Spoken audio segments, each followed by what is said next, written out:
Well, the Warriors are now 5 games above 500. They're rolling. It doesn't hurt when teams come into the building on the second of a back-to-back missing their best player. You take wins when you can get them in the National Basketball Association. Supposedly some news happened earlier today regarding one of the Warriors players demanding, I think, a start or maybe a trade. Was that what it was? We'll talk about that too. The drama continues in Warriors land. You're almost at Friday. That's the good news. And side note, if Fridays make you excited for happy hour, we'll get into even more nuance when the Professor Armando Laura joins us tomorrow. But tonight, we're talking Warriors beating the Knicks. It was almost too easy.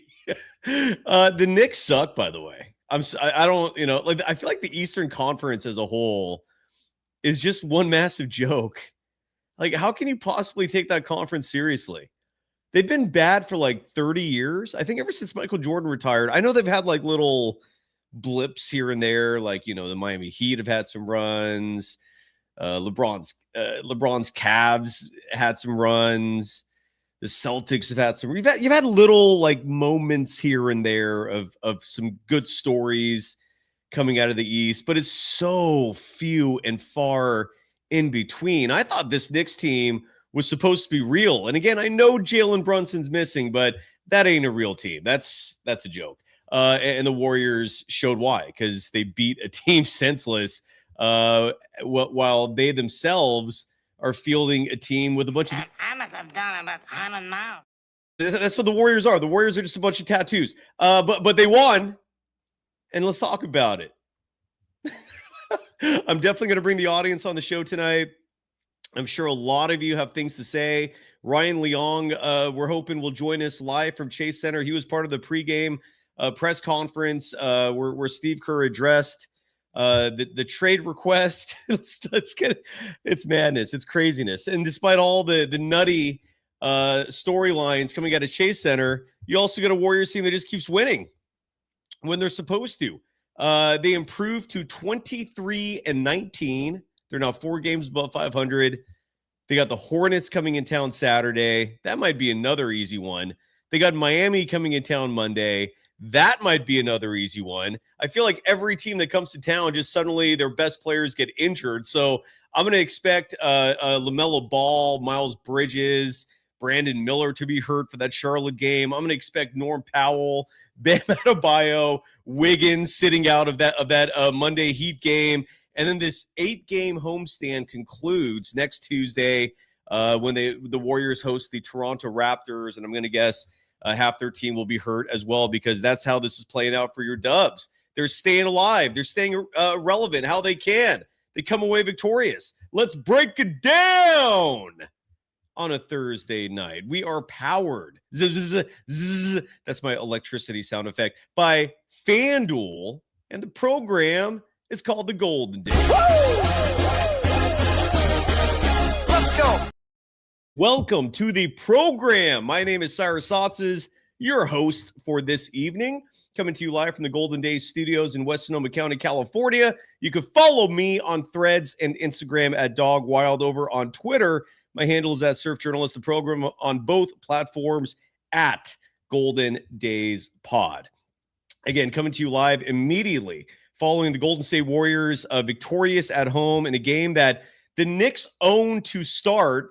Guy Santos goes down with an ankle injury, does not come back, and it doesn't faze the Warriors one bit, because they thankfully were playing the New York Knicks, who are just a borderline embarrassment of a team. Like, when the season started, I thought Gershon Yabusele was going to be a pivotal part of this one.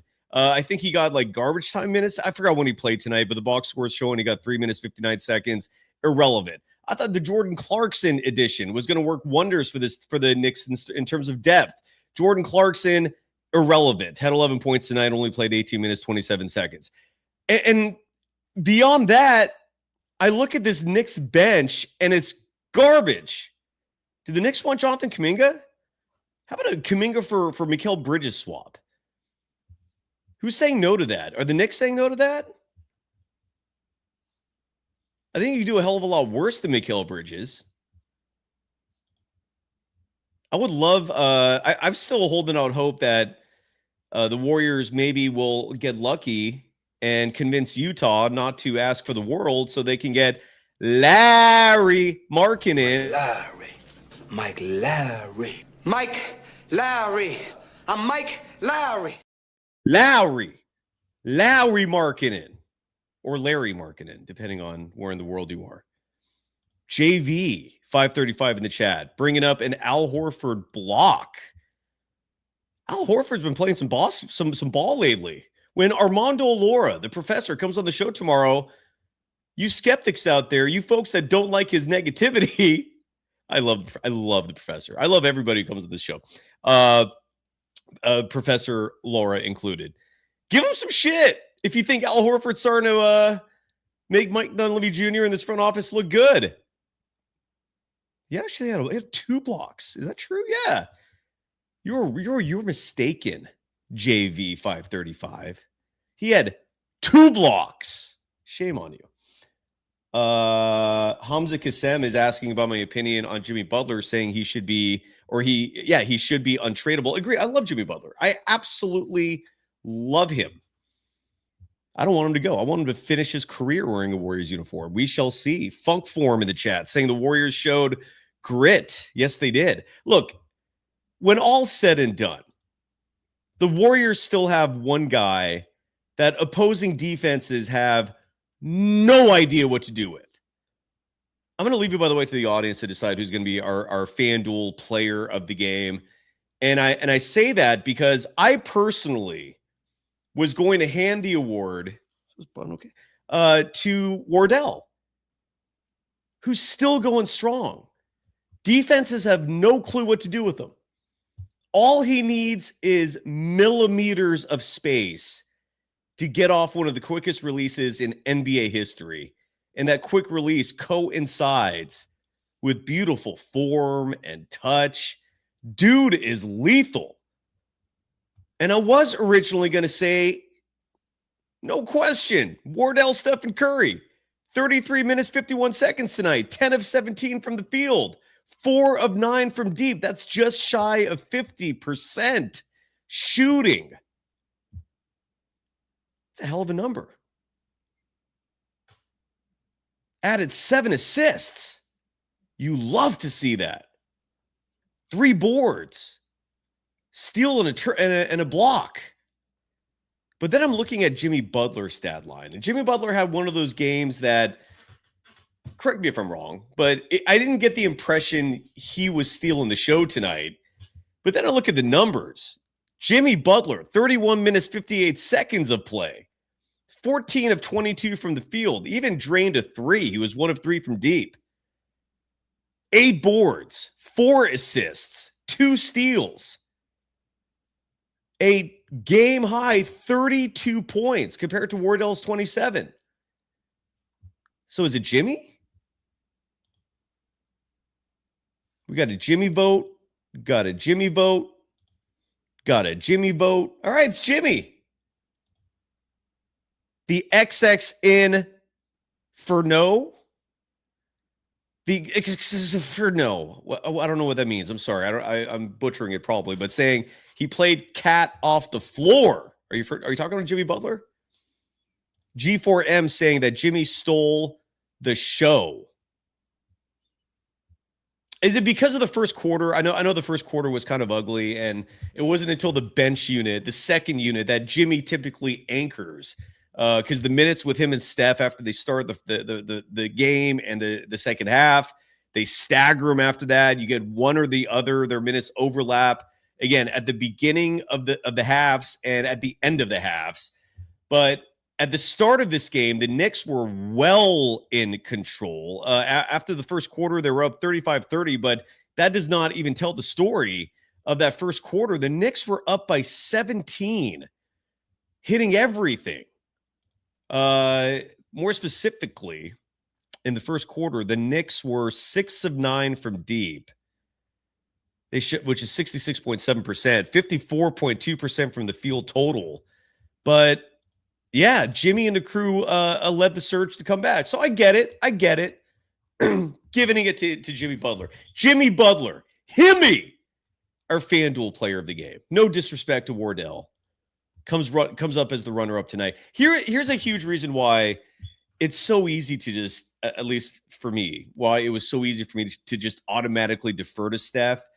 Every single offensive possession that the Warriors have, and it's nothing new. It's just what makes it so much more beautiful is the fact that Steph's turning 38 in a month and change, and he's still Mr. Gravity. The NBA actually has a stat this year, an official stat pertaining to a player's on and off ball gravity. They measure it inside and outside the 3-point line. And side note, I don't know if you care or not, GP2 has the worst gravity number in the whole NBA. Jonathan Kuminga has not played enough to have his gravity numbers even measured, but Stephen Curry is still easily the most impactful player on the floor based off gravity, meaning wherever he is, opposing defenses, like that's all they care about. Jimmy Butler called Steph a cheat code once for damn good reason, because he's just that special, man. Yeah, like in the chat, what's your handle? I go ROT Discovery, writing the X Factor is always Wardell. Ron Rader saying Steph is simply incredible. But you folks are right. Jimmy Butler was that special tonight as well, especially against the bigger front court that Himmy had no problems with. Mr. Silax in the chat adding that the Warriors had 23s made tonight. The Warriors as a team shot fantastically from beyond the arc, if that's a word. I hope that's a word. 20 of 45 from deep tonight, 44.4% of threes drained for the Golden State Warriors. And the Knicks weren't awful in that department. They were a 14 of 38, 36.8%. But the Knicks, I don't know how many possessions we saw from them tonight where they'd bring the ball up, no ball movement, like literally no passes, just one dude. I saw Miles McBride do this a few times. I saw Karl Anthony Towns do this. Anunoby, no team offense. It was just literally like, I got the ball. I see someone in front of me who's smaller, even though I should be moving the ball and getting my teammates involved and catching the defense off guard. This guy's tiny. I'm just going to attack him and put the ball up. And that strategy did not work. It usually doesn't, but these teams get so tempted when they see the Warriors defense in front of them. They're not afraid of it, is what I'm trying to tell you. But the shots were not falling enough. They were not falling consistently enough. Moses Moody had a fantastic game tonight as well. I think I read all of Jimmy Butler's stat line one more time just to be safe.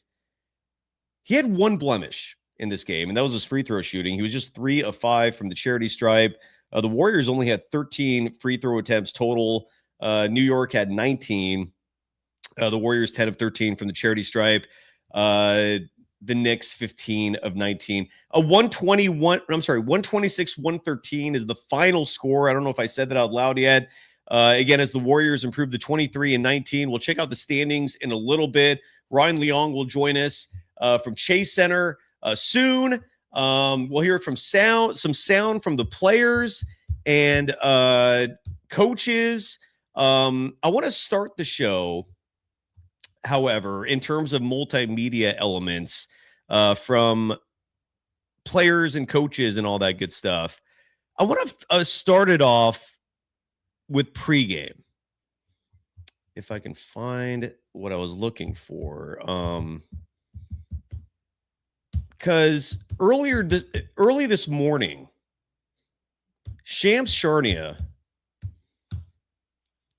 reported that JK wants out. And I'm sure you've all followed along by now. Side note, today is the first official day that Kaminga is available to be traded.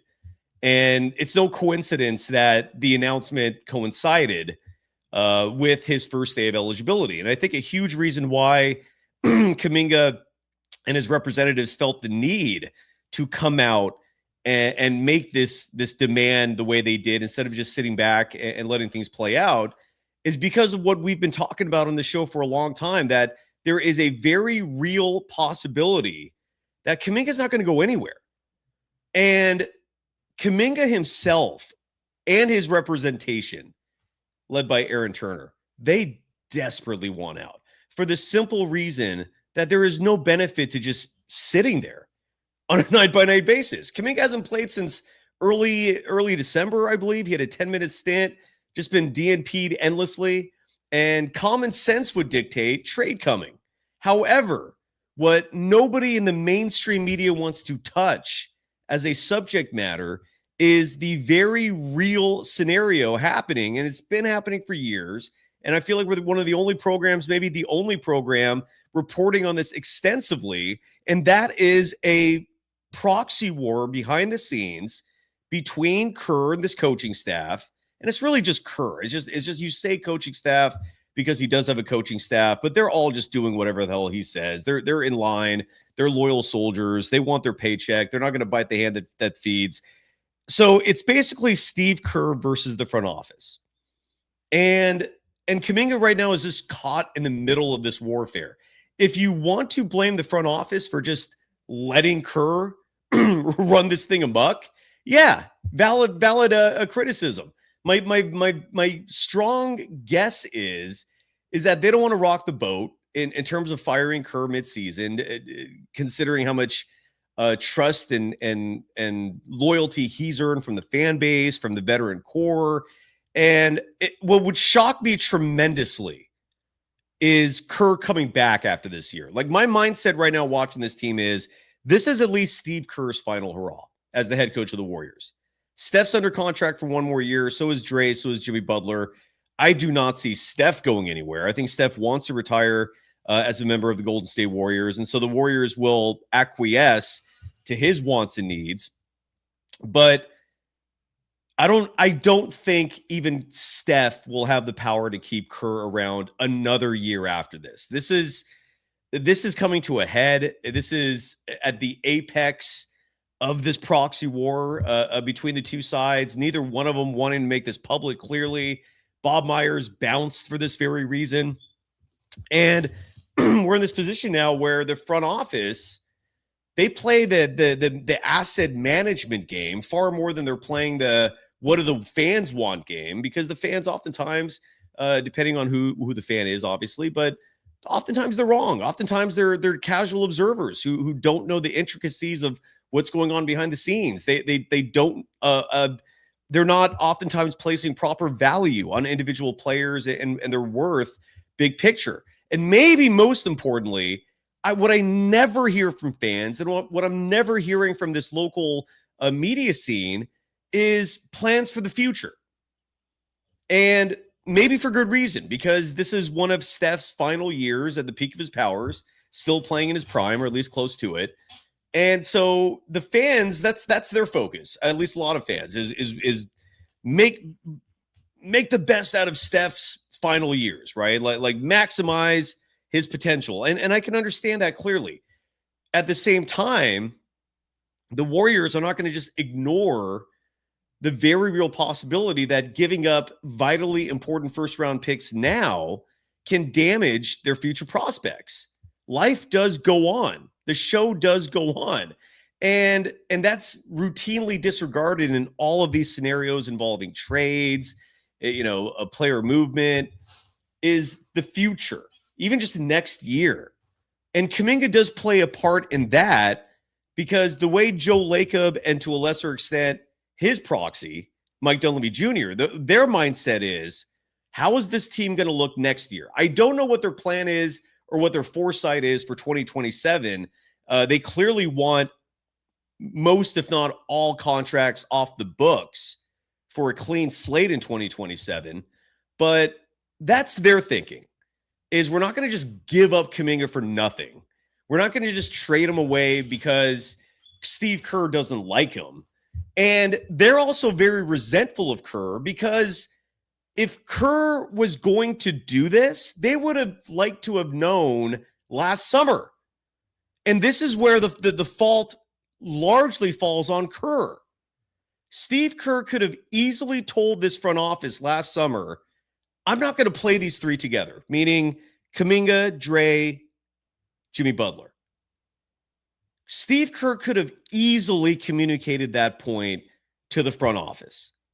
And if he had communicated that point, if he had at any time in these last 3+ years, if Kerr had made it clear to the front office instead of posturing with this nonsense of, oh, I can make it work. Oh, yeah, JK and I have a good relationship. All the bullshit, all the smoke he's been blowing up people's asses for years now.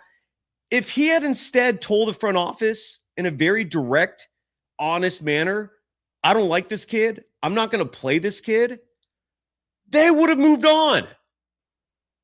But that never happened. Kerr kept teasing, leading the team on that, oh, I can make this work. And then decides, no, actually he can't, when it's too late. I heard Ian Eagle tonight, by the way, mention or say something that was just utterly wrong. He was like just effusively praising Steve Kerr. He's like, Kerr wins everywhere. He goes, Kerr won as a player. He won as a coach. He won as a front office executive. And that's when I was like, wait, he did? When did Steve Kerr win as a front office executive? Last I checked, he had one stint as a front office executive with the Phoenix Suns, and that did not end pleasantly. They went their separate ways when that brief stint was over. And again, just a side note, that's the lengths that this sycophant nature of the media goes to protect their own. Steve Kerr has befriended a lot of folks in this scene, and that's a result of it. But going back to this Kaminga thing, yeah, so Kaminga wants out. The Warriors, I'm sorry, let me rephrase that. Steve Kerr, I think, would happily want him out. Anonymous players are coming out, and I'm going to guess that the anonymous player who came out and said that that he feels for Kaminga and that he doesn't understand what's going on is probably Jimmy Butler, who himself just recently called this team mediocre. That's the scenario. That's and so now we're in this situation where the Warriors are masking very serious problems behind the scenes because right now they're in the middle of an 8-game homestand where the vast majority of the opposition is mediocrity to just purely piss poor opposition, where you can again hide from the public your very serious issues with your ball club that will be exposed once this homestand is over and the schedule starts getting real again. It's not going to be pretty. Like if Steve Kerr is gonna act like we're back, baby, like we're 23-19, we've won a 10 of 14, we're on the right track, like bull effing shit. You're beating teams that are routinely shorthanded. You're beating bad teams, period. And there's going to be some real tests coming up here soon. That's going to remind people, yeah, when you have lineups with Steph, Pajemski, and GP2 on the floor together, you can get away with that against bad teams because again, you have Stephen Curry, who hides a lot of issues just by being on your team. When they play the good clubs, and that's going to be happening a lot soon, and we'll go through the schedule in a little bit. All the issues, and more specifically, these issues are size related, with the Warriors having little to no athleticism out there, little to no physical imposition on the opposition out there. It's going to be glaring again. But for now, things look good. And again, the Warriors improved to 23-19. And pregame, Steve Kerr addressed the media like he always does, and this is where I want to start, and then we'll do the postgame stuff. In terms of sound, interviews, and all that. Ryan Leong will join us. You will join us if you're interested. When I say you, I mean the audience. Because again, I'm guessing you folks have a lot of opinions. You might have some questions. I'll do my best to answer them. But here we are. And one great fear I had, and I've expressed this previously, is that if the Warriors were going to move on from Kaminga, it likely would have happened now when he was eligible. And again, that is, I think, a huge reason why the public trade demand was made, because Kaminga and Aaron Turner have not been told by the Warriors what their plans are at all. They are in the dark, other than Steve Kerr telling JK, sorry, this doesn't work. And so they're pissed. They want out. The Warriors, I'm going to strongly guess, will not trade him to a Western Conference opponent because one of their greatest fears is having him come back to your building emboldened with vengeance.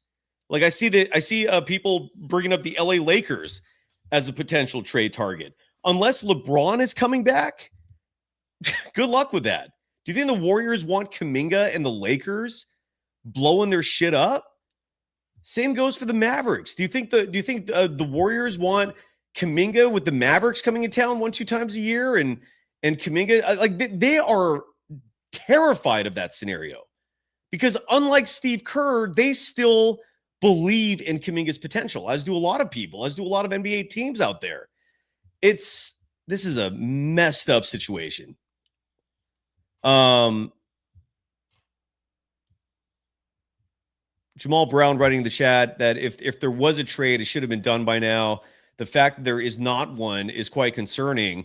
And look, I'm going to play this soundbite from Draymond Green, who releases new podcast episodes. I don't know if it's Tuesday night or Wednesday morning, but he said something that if you read between the lines was very revealing and will give a lot of you folks out there who do want a Kaminga trade for a solid asset coming back some hope. But first off, let's hear from Kerr. I haven't even heard this yet. Ryan Leong posted this on his YouTube channel, Bay Area Sports Wrap. And I'm only going to play the first part of it where he's asked about Kaminga's trade demand because I have not even seen what his reaction is. I've read it, but I haven't seen it. So I'm going to watch this with you folks for the first time together. Here was Steve Kerr before tonight's Warriors-Knicks game. Logan. Steve, just what's your reaction to the reports that Jonathan has demanded a trade and also just the specific reporting that you're and his relationship is a big part of why he wants out? Our relationship is fine. There's not a whole lot I can say about the other stuff. It's, just is what it is. Difficult situation for everybody. And, part of this league, part of the job. So we just keep moving forward, but it's a tough situation and I don't really have, much to add. No. How could he say the relationship is fine? Like, is that not like literally the epitome of delusion? Now, I do want to say one thing very clear, like, because if you're a Golden Dazer or if you follow this show for a long time, you've seen Aaron Turner, Kaminga's agent, come on the show a couple times, and I've made no secret that there is an open line of communication. He's a solid dude, and he answers all my questions incredibly. I always tell him how grateful I am that he gets back to me right away and keeps me in the loop on things. I can tell you this with certainty: there is no bad blood, meaning like Aaron, Kaminga, like they are not behind the scenes or otherwise saying like F Kerr, man, like screw, like there is no animus there. But at the same time, it doesn't mean the relationship is fine. Like that is not true either. Like, so for Kerr to say that, that's him trying to save face, and that does not represent reality. There is no chance. Players don't demand trades when the relationship with the coach is fine. That needs to be stated. He was at shoot around this morning. What was kind of your message to him, and what were some of your conversations like? None of your business. Yeah. No, we talked this morning, and that's all private. Yeah. What over the next few weeks, leading up to the deadline, what do you hope to see out of him? I will keep coaching him, and he's he'll be part of the team, and he'll be here, and it is what it is. So, Steve, obviously a lot more of this stuff is out in the open now. How do you allow everything not to become a distraction over the next couple of weeks? It won't be a distraction. Jonathan's a great young guy. His teammates like him. He's handling himself well. there won't be a distraction. Steve, obviously Mike Brown spent a good portion of his coaching career here on your bench. Just Knicks hired him over the offseason. What have you seen from him as a coach, as an assistant? What do you expect from him in this role with the Knicks now? Okay, we'll stop there. Who cares what he thinks about Mike Brown? I'm sure he'll say nothing but nice things. But so that was his reaction before the game. Basically painting a picture that everything is fine. It's not. It is not fine. Again, in the same way that I don't hate Steve Kerr, contrary to what some people think is my feeling toward him. I have no ill will toward Kerr. I just think as the head coach of the Warriors, it's the way he's handled this situation and situations with other young players has been abysmal. This has not been this is not how you develop young players. This is not how you manage a roster, period. I have very serious issues with him in that regard, but I don't give a shit about him personally. I have no problem with him. And I'm guessing that's how it is with him and JK. There's no personal animus there. Although, even though Kaminga or his representation have never told me this, if my head coach was responsible for me losing hundreds of millions of dollars, I think I'd be a little pissed off, maybe a lot pissed off. I mean, because that's pretty much what's happened here. But anyway, so nonetheless, that's what Kerr said behind the scenes, or not behind the scenes. I'm sorry, pregame tonight, talking to the press. Let's see if there's any sound from postgame. I'll post the link for the audience if you want to come on in a moment. So far, the only thing my new favorite YouTube account, Basket Man. I say that in part jest because Basket Man has been doing this show an unbelievable service by posting pre and post game interviews of pretty much every NBA game on his YouTube channel. You can find him by searching Basket Man. As soon as we get sound from Steph, if he talks to the press after the game, Steve Kerr, anyone else, we'll highlight that. I want to play one more soundbite, and while I do that, we can bring the audience on. Let me find the link, and I'll welcome you. And again, Ryan Leong will join us from Chase Center in a little bit. Right now, he is interviewing both visiting players and Warriors players, and it was his channel, YouTube channel, Barry a Sports Rap, where that Steve Kerr clip came from. But one more clip that I want to play for you now. And side note, I'm looking at FanDuel just to see if the Warriors' next game, the line for that is available. The Warriors' next home game, I believe, is Saturday. Yeah, they host the Charlotte Hornets. Del Curry, the color analyst, I think on radio, maybe TV for the Charlotte Hornets, will be in town. Still no news pertaining to Seth Curry and the sciatica, which is plaguing him this season. It makes me wonder if we're ever going to see him again. If you want to, you can't even. This is kind of. Hold on. Can you bet on the Warriors win total? You can. So this has been a running gag, real quick, and I'm going to pose a question to the chat, and then I'm going to play one Draymond Green soundbite, and then we're going to go. Is there anyone new tonight? I'm going to start. Here's the order, chat. I'm going to go with Cole. You'll be up first just because you're new, and a fresh face will be nice. And then Julian Bashir / aim assist Alan Day. That is D Johnson, aka Chosen. Let me start this over, just so the people in the green room in the green room who are waiting, they know what the order is here. Cole, Julian Bashir / aim assist, Chosen, and Alan Day. You are the pecking order for tonight. And we'll get to you in just a second. But I want to really quickly ask the audience, if you're curious, our live audience right now, what would be your guess for the win total OU, courtesy of FanDuel for the Warriors? The last time we looked at this, it was set at 46.5. I feel damn good about betting the under on that. And since then, the Warriors have kept winning. So that number might have even gone up. It also might be flat. So 46.5 was the last time. Any guesses from our chat? The X in for no. Forgive me. I have no idea what your handle is trying to, how I would enunciate that. It's saying 50. Is that the only guess we have? No one else cares?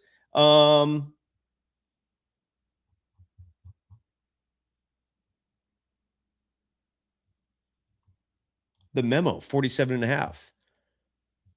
Another 50. Chardal. So he's a madman. He's a madman. He's crazy. Fifth with 70. Literally impossible, Chardal. You'd already lose if you bet the over on that. You'd already win if you bet the under on that. You'd also never get that line. Chosen saying 49. We got a 48 from S. Tharp. 46 from NKNK. FanDuel thinks right now the Warriors OU is 46.5. And my philosophy on gambling has always been this.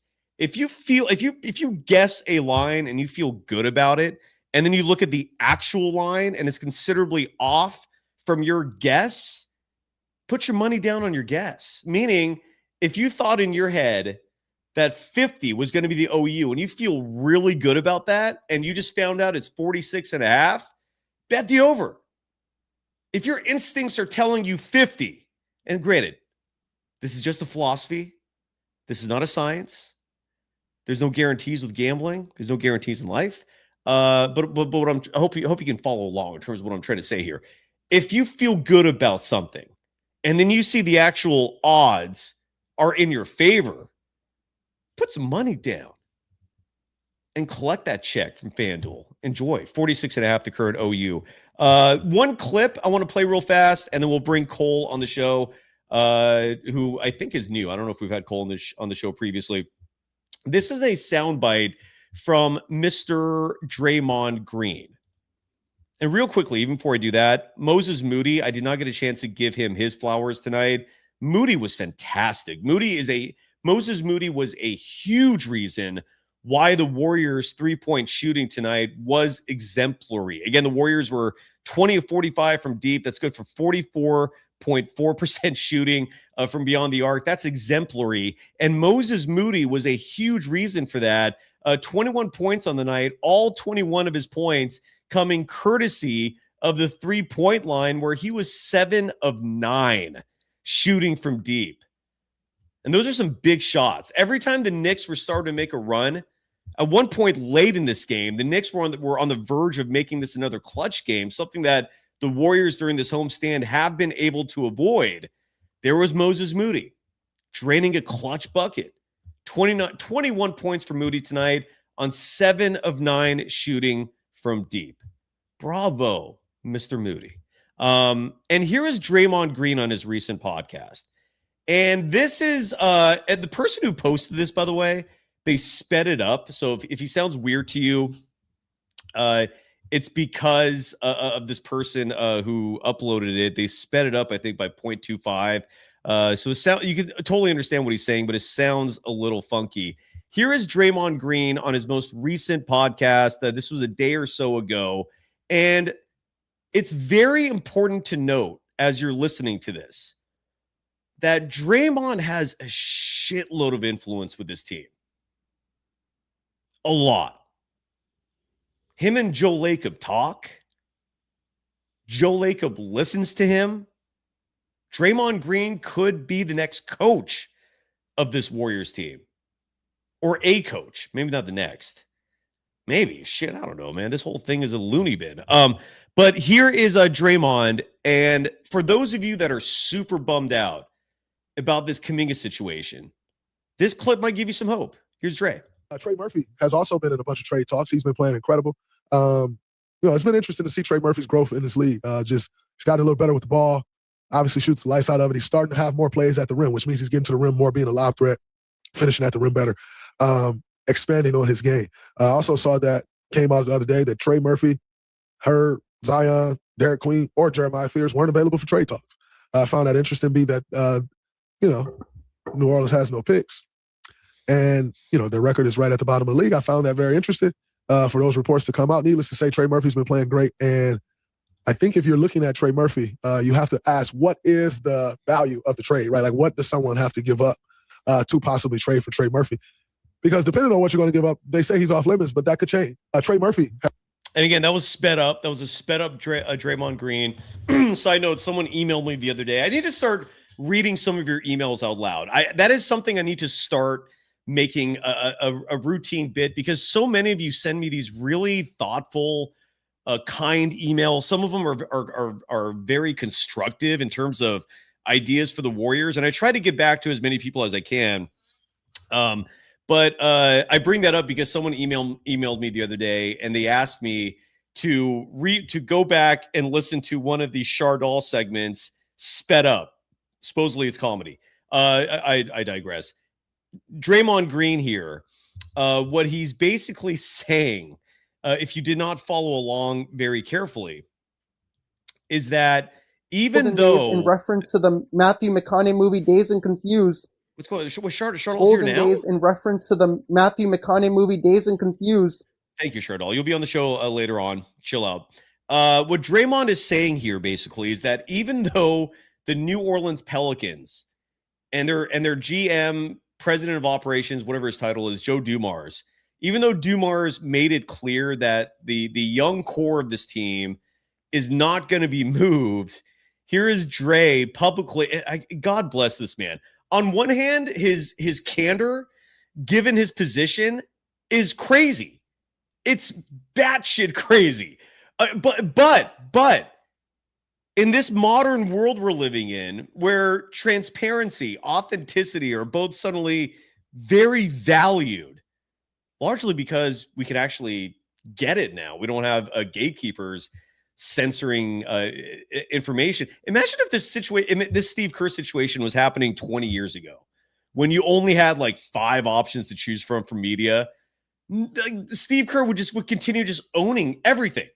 Like he would not be in danger of like, there would be no disgruntled voices. I'd be behind the scenes somewhere if I'm still even working in this field. It would be it would night and day. So in a lot of regards, new media, thank you. Draymond Green, thank you, because he's so transparent, so authentic. We know so much of what happens because of him. Bless you.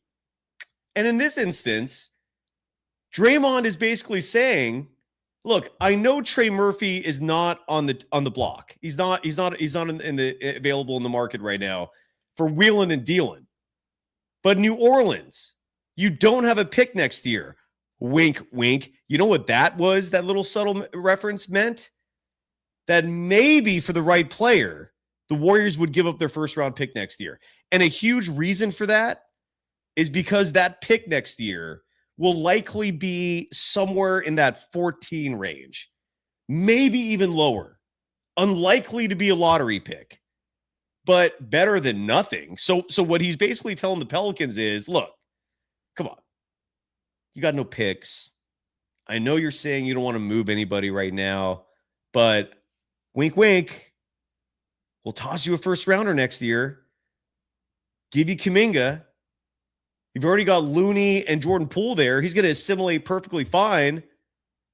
When expansion rolls around, the Pelicans are probably going to go to the Eastern Conference, so you don't have to worry about seeing them like 3-4 times a year. It'll be twice, only once at Chase Center. So if Kaminga does turn into a star, that's not blowing up in your face as clearly as it would if you trade Kaminga to a player to a team like the Lakers or the Mavericks. Dre very not so subtly saying, hey, Trey Murphy, come on over. The price is right. Come on down. The price is right. I wouldn't hate it. Again, when we talk about the players that I think a lot of us would be at least satisfied, if not just full on happy to get for in a Kaminga trade, Trey Murphy's got to be near the top of the list. He would be an unbelievable fit. He'd do exactly what Kerr would want offensively. Just sit in a corner, take corner threes when you're wide open, help out with offensive boards after someone misses, play your elite defense, do your thing.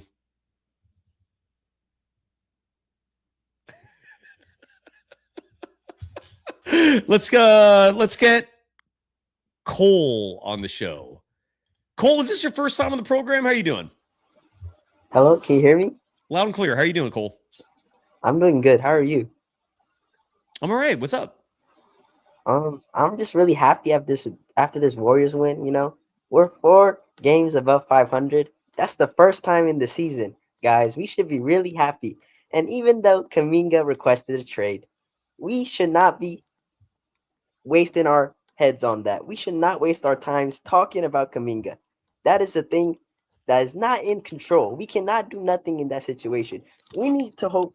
We just need to talk about what this team could do to actually get better. And I guess that is trade talks. But just talking about the whole Kaminga situation it's like kicking on a dead horse. Is that how they say it? That's what it is. So we should stop doing that. Let's talk about Brandon Pajemski. I know you want to. What was your thoughts on Brandon Pajemski tonight? Be honest. It's okay. I think Brandon Pajemski was really good, but he was making hella crazy shots. I'm not gonna lie. It's okay.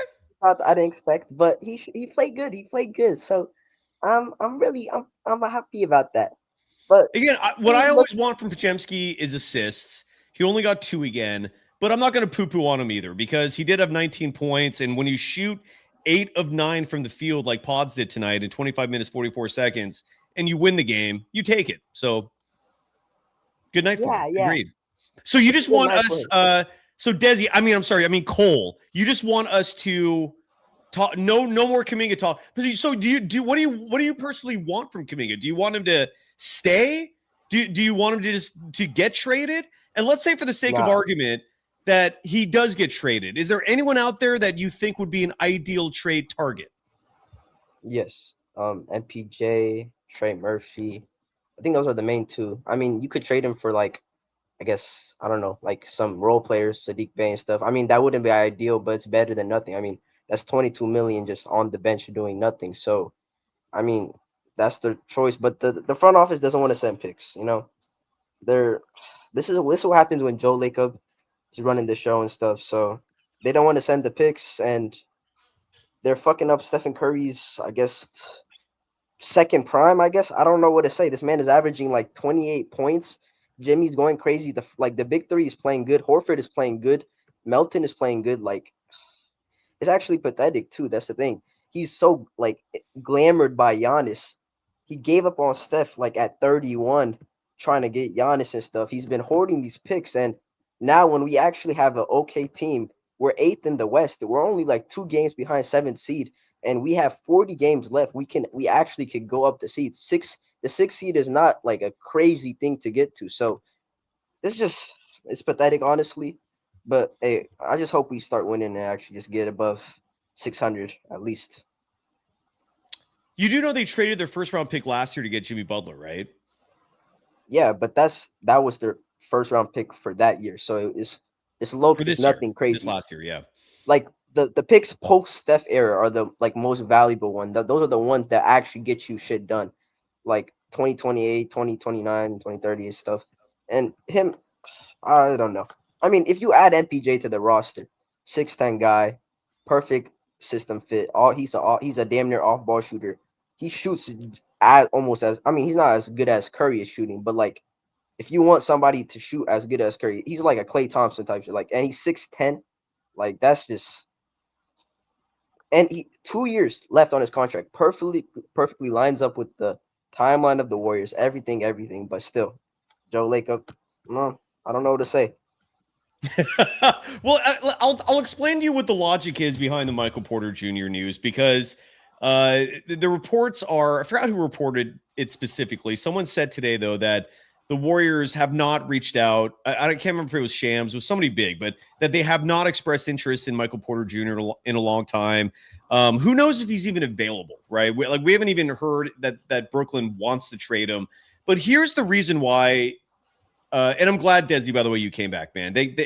I respect that you did not give up.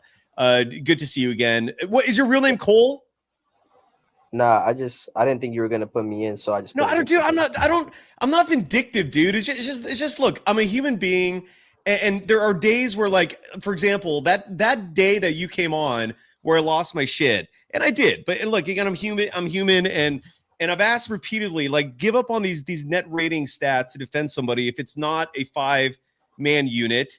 It's not logical, dude. It is not a good way to present an argument that represents actual valid information. I digress. I really respect your back, and I never wanted you to be blacklisted. If I did that, it was entirely accidental. I'm glad you're back, Desi. I really am. Do you want me to call you Desi or Cole? What's a better name? Oh, Desi. That's not my okay, real Desi. I'll call you Desi. So, Desi, here's why the Warriors are not pursuing Michael Porter Jr. And it goes back to what I said at the beginning of the show. They think about next year. They think about 2 years from now. There is a very real possibility this current iteration of the Warriors with Steve Kerr as the coach is over in 3 to 4 months. So let's say you give the Brooklyn Nets your 2 first-round picks to get Michael Porter Jr. You also have to give up multiple assets. It wouldn't just be Kaminga. You'd have to give up Moody and maybe a Buddy Hield as well to make the salaries work. And let's say you do that. And yeah, short term, suddenly things get exciting. Like you have this amazing 6'10" guy who did win a chip with the Nuggets. So he's got championship experience. He's playing lights out for a Brooklyn team that, granted, sucks balls, but he's putting up phenomenal numbers, and we all see him doing what he's doing. It's special, right? And being able to see that in a Warriors uniform could be exciting. But he doesn't guarantee a thing. There, in all likelihood, even if you add him, I don't know if you're going to like leap into the top 6. And but more importantly than that, what happens next year? Like, what happens next year when you have a team that Steph's going to be turning 39? We're already seeing some chinks in the armor. Next year could be his final season in the NBA. I highly doubt Steve Kerr comes back after this. Maybe Jimmy's traded because the team's already looking ahead to whatever they want to do next. What if, like, suddenly a year from now, Michael Porter Jr. is like your number one dude? You look like the Brooklyn Nets again. Because again, this is the reality of the situation. Michael Porter Jr.'s Nets are one of the worst teams in the NBA. So there's no reason to think that if he came here and Steph suddenly gets old and this team suddenly just expires, that they're not going to be any different. And the problem is you turn into Brooklyn a year from now, and now you don't have first round draft picks to look forward to rebuild. You're just effed at that point. So I get both sides. I get the fact that you're arguing for the front office to take a big swing because this is Stephen Curry's last year. It's borderline criminal that, they haven't done a thing for him. On the other hand, though, if you're a responsible owner or front office executive, you don't ignore the future. You want to keep winning, man. You don't want that to ever stop. You don't want to turn into a doormat in the NBA. You don't want to become a basement dweller. So it's a tricky line to try and juggle and balance. But that's why Michael Porter Jr. is not on the radar, because he's not the guy. He's not a guy that would turn your team into a sudden title contender. You make you more relevant and more entertaining, but he's not going to make you a title contender. You might believe that. I'm just telling you that a lot of folks, and I'm guessing that includes the Warriors front office, do not believe that. They're not buying into the fool's gold of wins like tonight against the Knicks team missing their best player who is not even that good to begin with. The Knicks are a whole, like, if you're New York, by the way, you make that trade for Giannis if that's still on the table. Do something. That team, I know Jalen Brunson was not in there tonight, and the Knicks are not my team in general, but that is not a good team. That team is not winning the championship this year. I think that's obvious. But going back to Michael Porter Jr., that's why they're not going to give up picks for him. If it's a superstar player like a Giannis, maybe even a Trey Murphy, we played that clip a moment ago, who's younger, right? So you have more upside, and you also don't have the headaches of like the occasional crazy statements which may offend this very soft Bay Area market. Michael Porter Jr. I just don't know. He's not a guy that the front office, I think, would invest first round picks in, if that makes sense. And did I make sense there in general? Yeah, you made perfect sense. There's clear negatives, and I guess, I guess we just see Michael Porter, like MPJ, different. Like, I value him differently because I feel like he could get better in our offense with this Steph's gravity. Just like seeing them, I vision like a Steph and Clay effect. But it makes sense, But the future thing, like, they've been thinking about the future since like 2020 with this 2 timelines things. Like, the problem is, since 2020, they've been thinking about the future and they haven't been on Curry's timeline. 2022, nobody expected it. Nobody in the organization really expected it. So, I I mean, yeah, everything you said makes perfect sense, and you're giving a lot of assets. Like it's gonna be Moses, Buddy, and it's a risk. It's a risk. He doesn't even have a good motor, to be honest. Sometimes his motor goes up and down. Trey Murphy would be better, but that's way more expensive too. So you're right. Yeah, Who knows? Who knows? Yeah. And a part of this, Desi, and I think it's lost on a lot of people, is the fact that behind the scenes, like Joe Lacob I'm guessing he's using all of his willpower not to just fire Kerr now. Like he wants Kerr to have a graceful exit. But you talk about the like a lot of people, for example, are blaming the front office for the draft picks, whether it's James Wiseman, Jonathan Kuminga. Like people are acting like the news today that the Athletic reported that the Steve Kerr wanted Franz Wagner. That first of all, that's not breaking news. I think Slater reported that like months ago. Secondly, we don't even know like if Kerr expressed that interest before the draft or if it's something he said like after the fact. Like, well, I would have wanted Franz Wagner. Like, there's so much details missing from that. But most importantly, who knows if that would have worked out? Like Franz Wagner is not a good 3-point shooter, so he doesn't give you the spacing that you'd want. I don't know if he would have even played. Who knows if anybody drafted would have played? I'm still resentful of the fact that Steve Kerr shat on Anthony Edwards. The Warriors could have had Anthony Edwards right now as your torchbearer, and everybody would have been celebrating the 2-timeline approach if they had just not listened to Kerr, who called Anthony Edwards lazy, essentially, accusing him of having a poor work ethic. The kid had like 1 year of college experience, and Steve Kerr's giving like a grown-up analysis of the kid, pretending that that's who he's going to be for his whole life. There's so much. There's just a lot. There's a lot of factors here, but chief among them is, I think, Joe Lacob basically saying to Steve Kerr, "You're going to sleep in the bed you made," meaning. Like if all Steve Kerr had to do was tell this team at any point in the last 3 years, it ain't going to work out with this guy.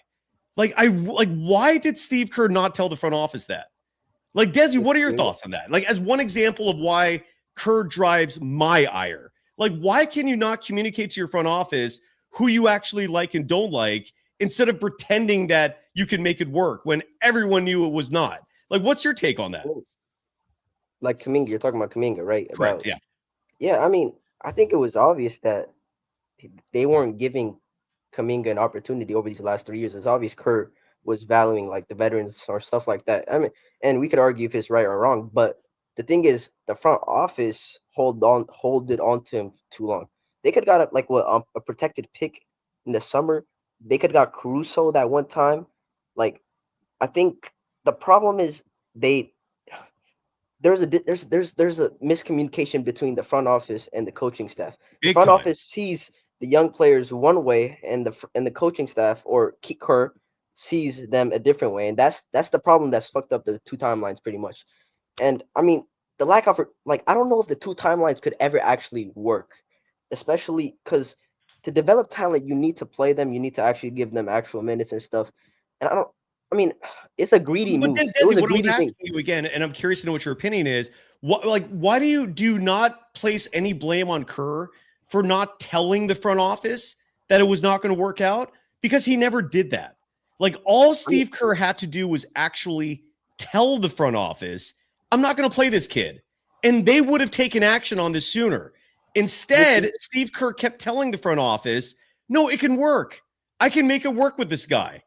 Bullshit, man. Why did you blow smoke up the front office's ass is what I'm saying. And side note, Bruce Morrow in the chat keeps saying that the Warriors had the 2nd pick in that draft. It's also well reported, I've said it on the show a million times, that Minnesota was willing to swap picks because the Warriors had Minnesota's number 1 pick in the next draft. Minnesota desperately wanted that pick back, and that's all the Warriors had to do to make that pick swap. They would have the Minnesota Timberwolves would have swapped with the Warriors if the Warriors had given them the 1st round pick in next year's draft. But Steve Kerr called Anthony Edwards lazy and had no interest in the team drafting him. They listened to him. You could blame the front office for that. Don't listen to Steve Kerr when it comes to talent evaluation. But Anthony Edwards was on the table. They could have had him if they wanted him, and they chose not to do a pick swap with Minnesota because because everyone, Kerr included, was enamored with James Wiseman. But Desi, this is the question for you, because I feel like you're part of the group that just keeps apologizing, making excuses for Kerr. What is the excuse for Kerr not telling the front office that he's not going to play this guy in the summer? Yeah, this last summer, or even the summer before that. Any summer, anytime. But yes, more specifically this last summer. Yeah. I mean, I think the plan was to play him. I mean, he was playing him 30 minutes in the beginning of the season. Everything was like rosy and daisies. Everything was looking good. I can't blame him that he changed his, because like what happened was pretty much he had the horrible Thunder game.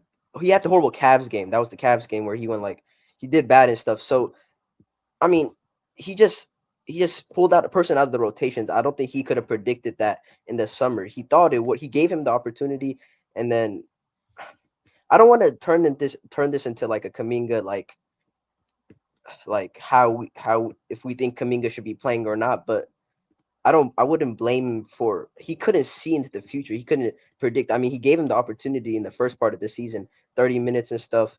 Eventually, I forgot why he got out of the starting lineup.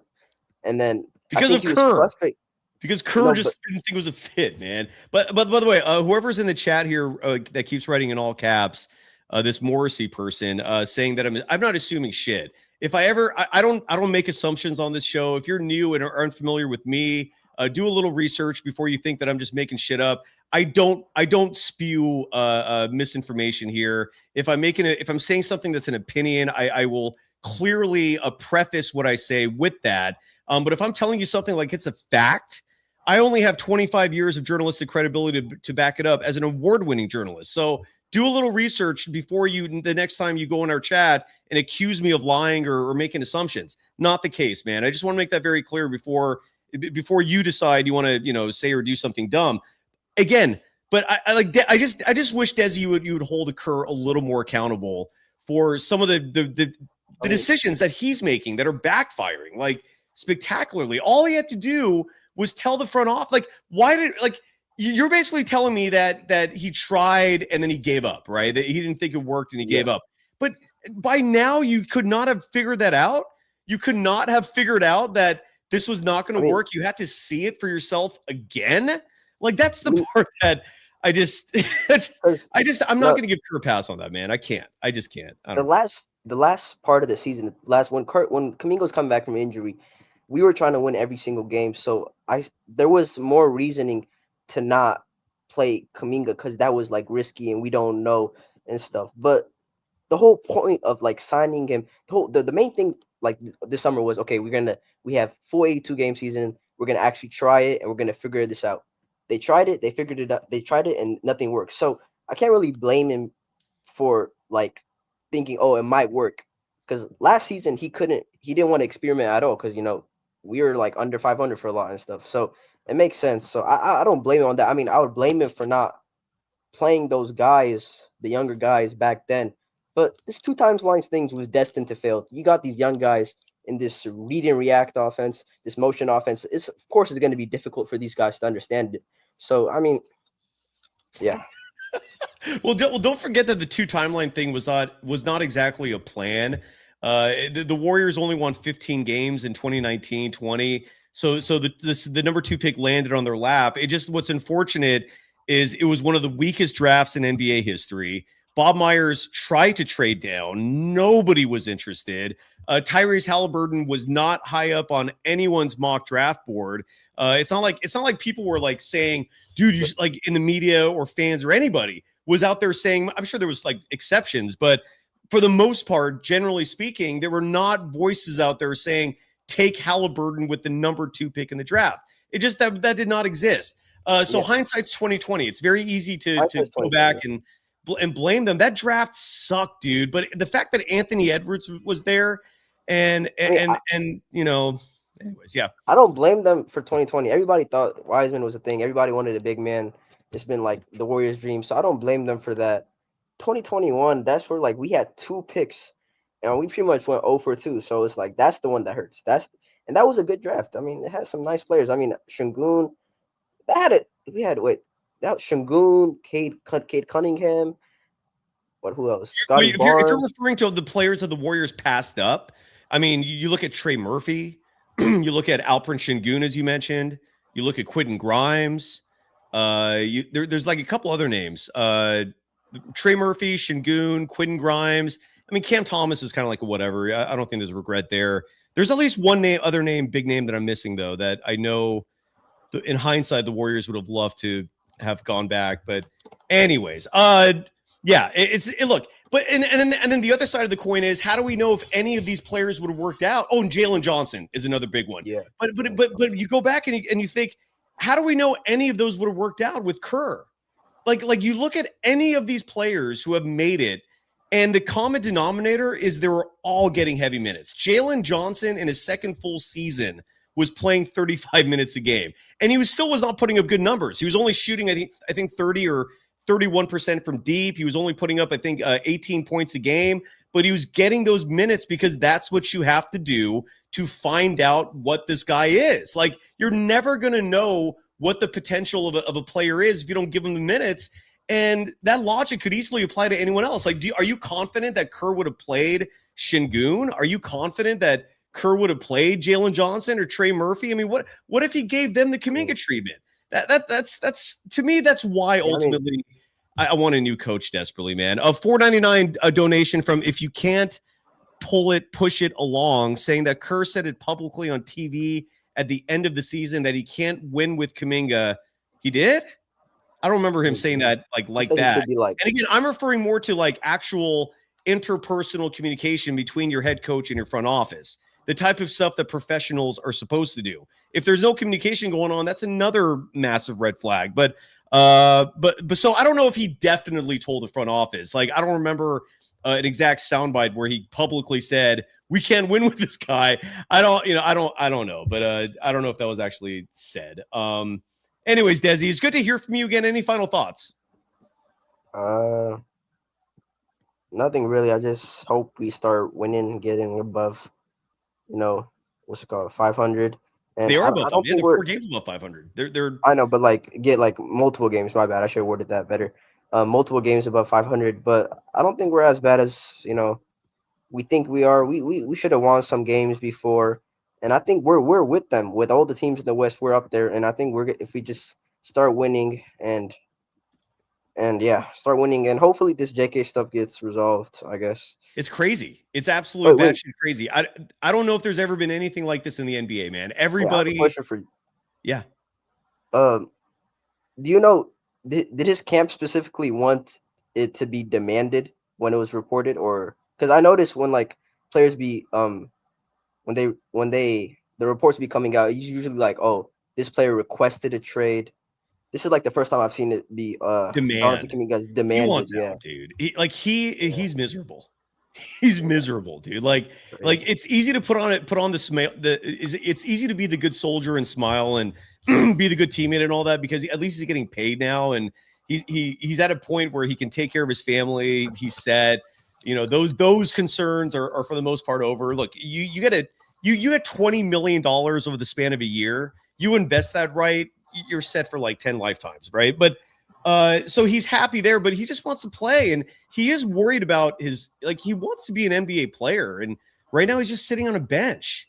It's just crazy. He doesn't even even tonight, Guy Santos goes down with that ankle injury first quarter. You can't play Kaminga. It's just, he's bummed. He's bummed that he's in the situation that he has a coach who clearly has no faith in him, and he plays for a team that doesn't play him at all. He wants out. Yeah, he wants out. Yeah. That's it. I feel sad for him. It's Hopefully it he is gets a disaster. Yeah. a good situation where he could actually show his potential and be the star that he wants to be, and hopefully we could get some actually compensation for him and actually start winning. Yeah. February 5th is the deadline. Tommy, I apologize for missing your paid donations. Asking, do the Warriors stand a snowball's chance in hell advancing past the first or second round? And this is where I personally think no. But Desi, you're very optimistic. So here's where the standings are currently at, right? And I'll before you go, Desi, do this exercise with me if you don't mind. And if you got to go, you got to go. I get it. But if you have time, stick around for 1 second, because I would love to get your reaction to this. This is where the NBA is on January 15th. It's a Thursday. And let me share my screen here. Where is it?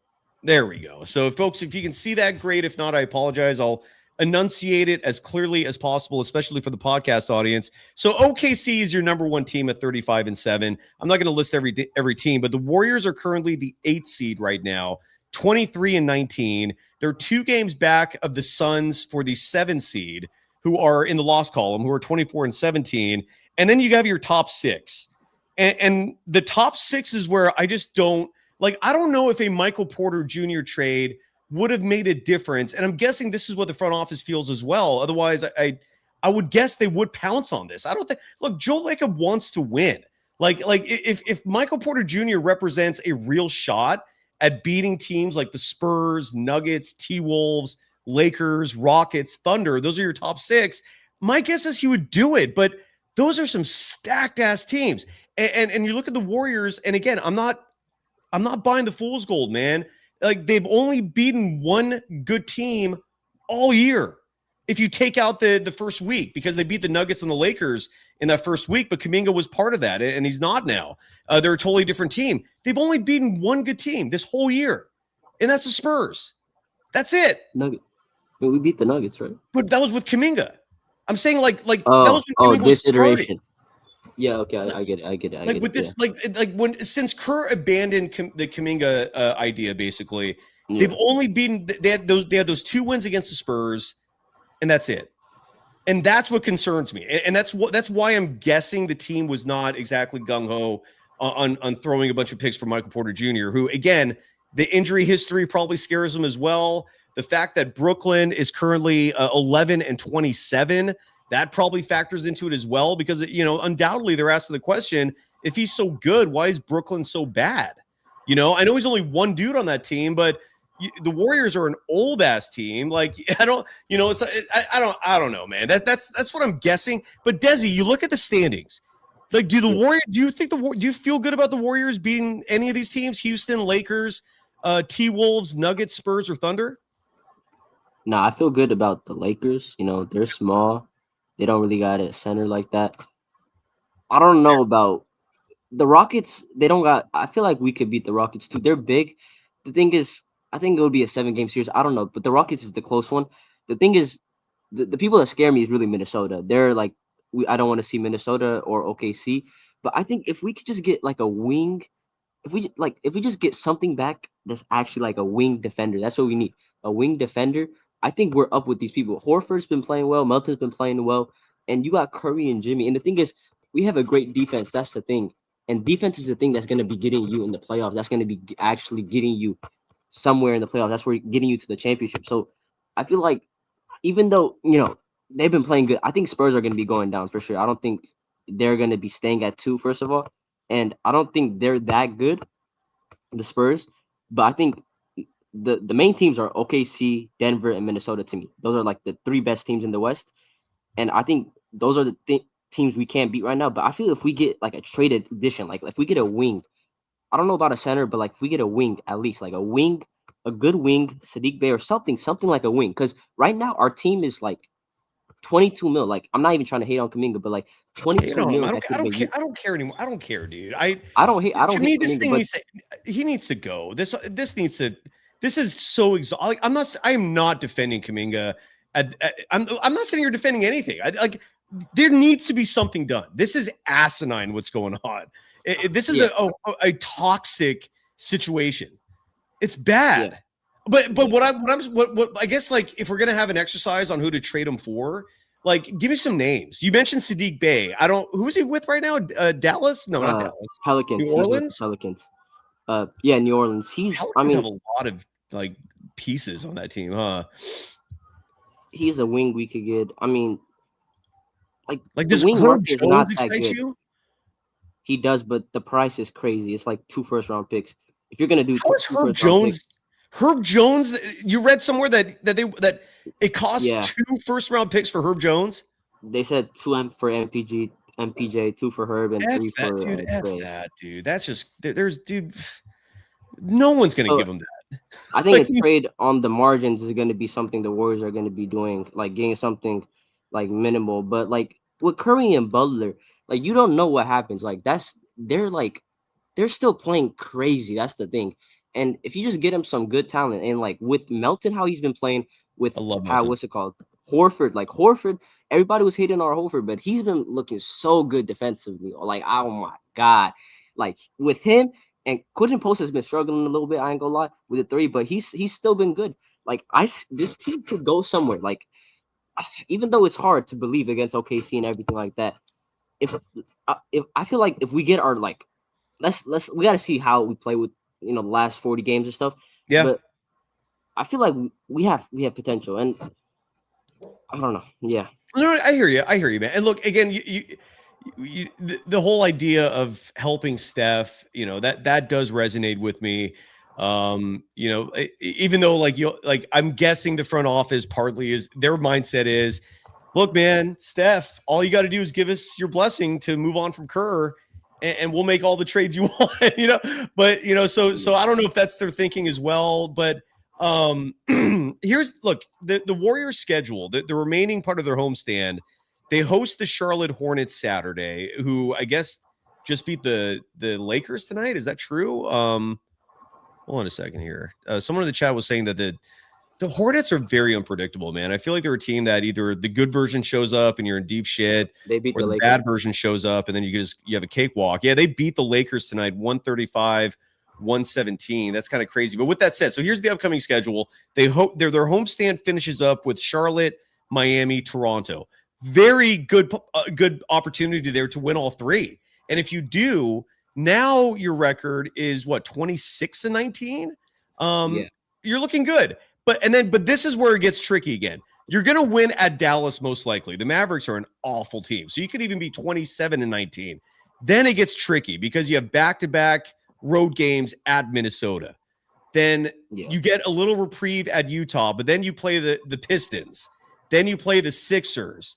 Then you're on the road playing the Suns and the Lakers. Then you get a brief respite with the Grizzlies coming in town. Then you play the Spurs again, and they're going to be vengeful. They're going to want to win. Then you got to play the Celtics. Then you got to play the Denver Nuggets. Then you have a couple easy ones. Add New Orleans, add Memphis. Then you got to play the Lakers. Then the Clippers, who are red hot. Add Houston. Add OKC. So that's up to March 7th. To me, we're going to know a lot about this team then. Like, I'm not pretending what we see right now represents reality, because they're beating up these really bad teams, man. That's a schedule. If the Warriors come out of that with a couple of quality wins, I'll start feeling good too. I will. No, for sure. Yeah. The Minnesota game is the thing. They're back-to-back games. They're 2 games like back-to-back against them, and that if we can play good against them, I will be hopeful. And the thing is, like, there's Pistons. That's going to be a game to watch. And honestly, I think like how our offense has just been way better. That's the thing I've been noticing. We've been making shots. Melton has just been actually ball handling, driving and stuff. I love the chemistry feels good too. Yeah. Like I might be delusional and stuff, but it's looking way better. It's looking way better, but it's against bad teams. So we're going to have to see how they shore against better teams. And we're going to have their defense hasn't been as good as before. It's weird. It switched now. Their offense is way better than their defense. I've noticed that too. So, they can't get it together on both sides. It's either the offense is clicking and then the defense gives up points, or the defense is on lockdown, but then they're not scoring. It's either one or the other. You're right. They haven't been able to put it together on both sides yet. At least I've noticed that. But look, man, it's a long season. It's going to be interesting. When you have Wardell, you're going to stay competitive, I think, no matter what. That's the beauty of having Steph on your team, and the fact that you have Steph and Jimmy. I know they're aging, but look, these are still 2 of the best players in the NBA. So I'm not surprised that they're still relevant. I guess the question is, like, are you satisfied with your team no longer being like one of the best who's going to compete for a championship? I mean, this is a team that Jimmy Butler came out publicly last week and called his team mediocre. And I begrudgingly agree, because they are. I think they're a team that they're going to finish outside the top 6. They're going to pray that the plan works out in their favor. But that's a massive roll of the dice, dude, because those are 2 games. Second one, single elimination. So who knows, dude? It's craziness, but we'll see what happens. Playing like this, if they keep playing like this, they're gonna get in the top 6 for sure, though. For sure. All right, well, I love your optimism. It's like the games behind it's close. It's really close. Lakers are gonna be going down. I don't know if Wemby's injured. Spurs should be going down too. Like I think the standings are gonna be mixed up again. So I think we really have it. Like I think we have a better chance of getting into the top 6 than you would think we do. So well let me ask you this, and Hamza Kassem in our chat agrees with you. Who falls out of the top 6? Oh, it's probably gonna be, I'm saying Spurs or Rockets. But if Wemby's injured, if Wemby's not injured, they stay. But I'm saying Rockets because of how they've been playing. I don't see their offense getting fixed. They don't have any shooters. It's just KD hooping with Şengün pretty much, and men just clogging up the thing. I think we have and they don't have a point guard too. So like, I think the Rockets are gonna be the Rockets. Or actually, my bad. It's the Lakers. No, you're good. No, I mean, the guy Shepard is. I follow you, but you know what's interesting that I was going to say, because you brought up Amon Thompson, and the same goes for his brother Ozzer. These are two guys that have been massively hyped up. The Warriors tried to trade up to get Ozzer a couple years back, and then his value kept skyrocketing, and he got priced out. But I brought up that stat at the beginning of the show that the NBA has introduced just this season in terms of them measuring it. And that's gravity, right? And gravity represents the attraction you get from defenders on a basketball court. Stephen Curry still easily, and ain't even close, the number one player in terms of gravity. But two of the worst players in terms of gravity are the Thompson twins, and that's something they got to figure out, man. You got to learn how to shoot. That's got to be a part of your game at some point. And I know when you're young, you know, it's a developing thing. And when you have all these other skill sets, you can survive. But if those two want to become elite basketball players, they got to learn how to shoot. They're not great shooters right now, I think. What do you think? They're not going to be, like eventually, like they're not going to be playable in the playoffs. They can't fix this because they're horrendous from the three. And like with how offense is getting so important and like how much you need offense in this game, like if you can't space the floor, you're like, what?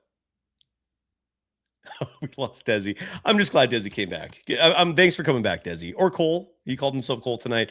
Desi, good to see you, hear from you. Let's get Julian Bashir on the program, joining us from not the Jersey Shore, but the state of Jersey, the shores that separate Jersey from New York. How are you doing? I'm doing well. Did Desi change his voice in the beginning of the? Yes, he did. He tried to sneak in here. Who cares? It's okay, man. I'm glad he came back. It was. I tuned out for a second, and I was like, "Wait, what's going on?" But anyway, what a great win against a team on a back-to-back without their best player, and we keep. We just lost the Kings. We just got blown up by the Kings.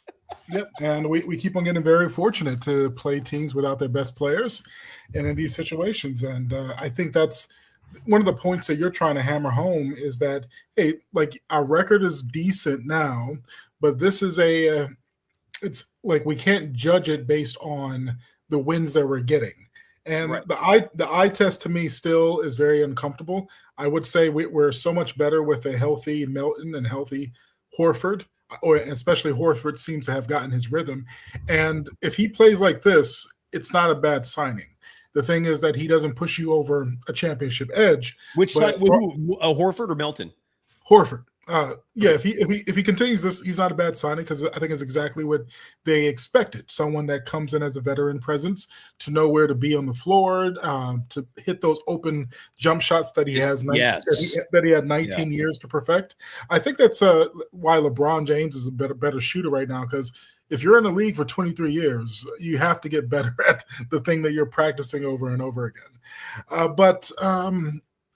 I don't want to jump into Kaminga right away. I'll say that Butler seems to be hitting a good stride lately.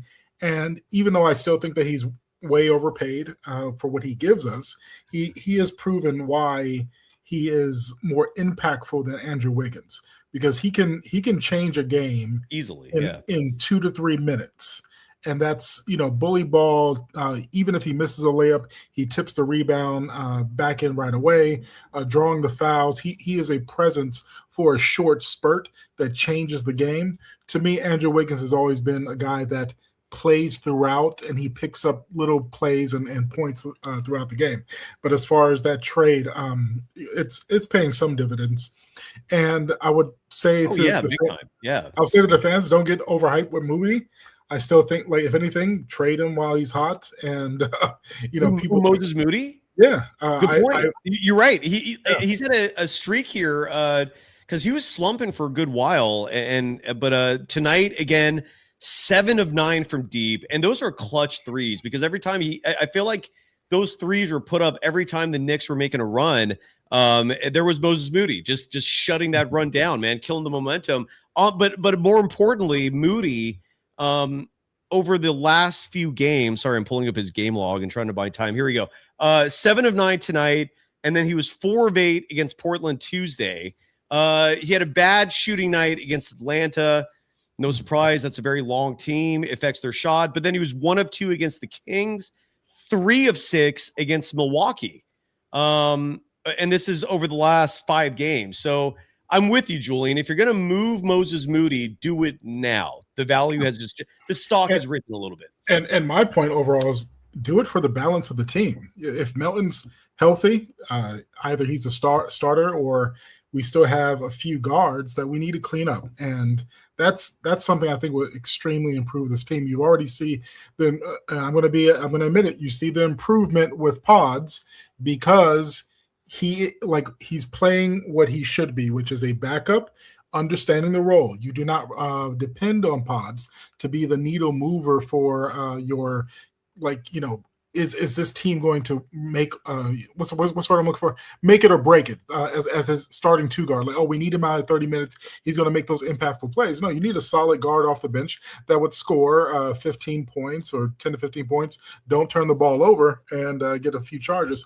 But as far as what Kerr was, and Kerr's, he is the master at this. He asked players always to do things that they were not designed for. And I think that's why Kaminga's on the bench, is because he's I'm looking at Jimmy looked like an all-star this year, chat. No, Jimmy's not an all-star. He's and he doesn't want to be all-star either. He said that he rather be on a boat vacationing. But Steph better be. I don't think, is Steph starter worthy? I don't know if he's that good this. Is he that good? Like, what's your position on Steph this year as an all-star, Julian? So SGA is the better guard in the West. So who would be the second best guard in the West? That's what Luka. And did they change the format where the first 3 can all be guards too, or it has to be a small forward out there? I think it's positionless now, right? I think it is positionless, which would be awesome. I hope that's it. I think I never liked. Sorry, I don't know that like as a fact. I should, and I don't. I apologize. But here are the names that are dominating the all-star lineups. In other words, like here are the 5 that likely will be the starters in the West, and then we could discuss who the next 7 are. But so Shai Gilgeous-Alexander almost certainly going to be a starter. Nikola Jokic, I imagine would be, and he probably will get it even with the month plus missed with the knee strain. Wembanyama will likely get in. Luka Doncic will likely get in. And Anthony Edwards rounds out your top 5. Okay. So, but that's only for fan voting. But the coaches, I'm not sure how much they swing that vote itself. So maybe their votes would put Curry into a starting. I'm not sure about that. But I was going to say something important. Here's some other names, by the way, for reserves. Well, I was going to ask you a question. Yeah. Clippers their record's not that good, but do you think? I think one Clipper goes to the All-Star game. Who should it be? Is it Harden or Kawhi? I thought it was Harden for a while.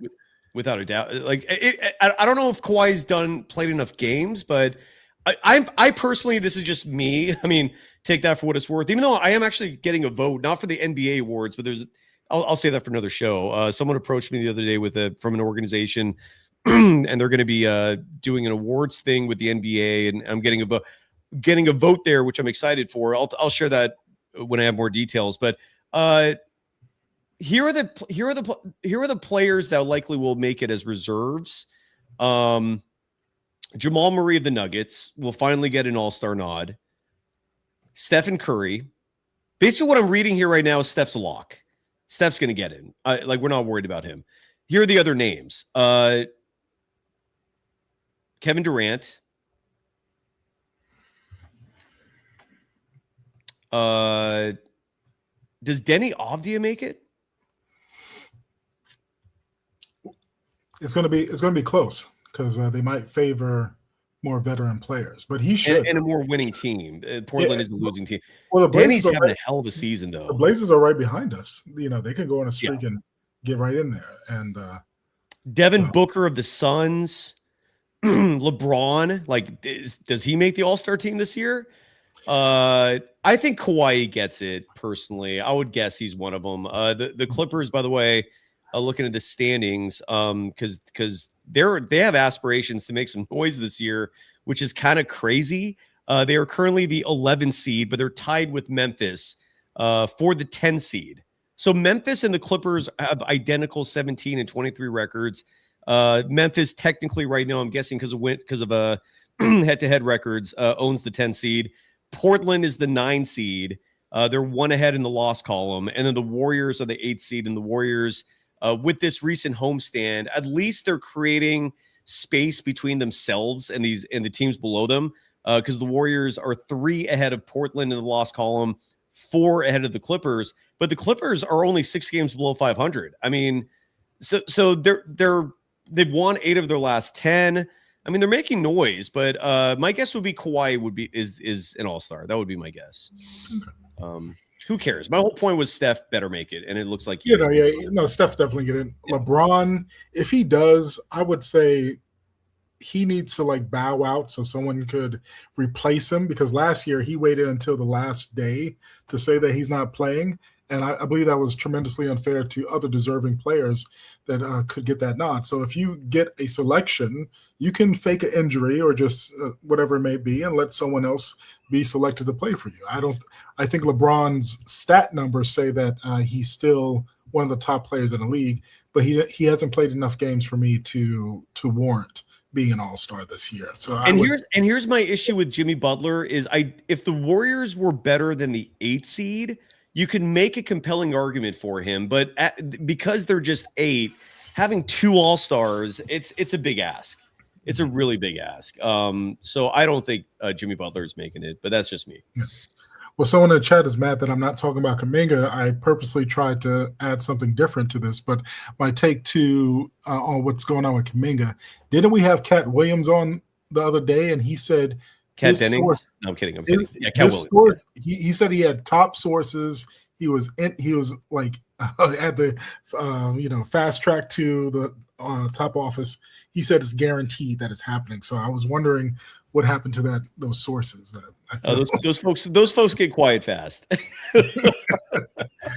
I have my whole day. You're right, but Julie, no, sorry to interrupt, but I just want to add to that. You're absolutely right. There were a lot of people who sounded very confident, who seemed dead set that the Warriors had a trade lined up, that Kaminga's out the door, and this is what we've been trying to tell you on this program. And if you're a regular member of this audience, that's why you're the highest IQ of any Warriors show. Is it ain't that simple? And Lacob still loves this guy. They also don't want to get screwed over and just trade him for nothing. They want to, if they're going to trade Kaminga, they want to get legitimate assets back, and they don't want to take long contracts. For whatever reason, they're dead set. There are so many reports from credible sources that have repeated this information. It's come from multiple reporters that the Warriors do not want in any trade for Kaminga a long contract that goes beyond next year. They don't want that. And so that rules out Malik Monk, that I think Michael Porter Jr. is only through next year, I think. But that complicates things too. The Warriors don't want a bad contract. Anthony Davis is another one who I don't think that's going to happen at all. I don't think there's a chance in hell that's happening. But his contract has 2 more years after this season. They're not taking that on. They've made that very clear. And I don't know what Trey Murphy's situation is. I'm guessing they would make an exception to that rule with a guy like Trey Murphy, who's just so young. I mean, the guy's only like 23 or 24. Jeremy Grant, and I don't know what his contract situation is. He might be another one.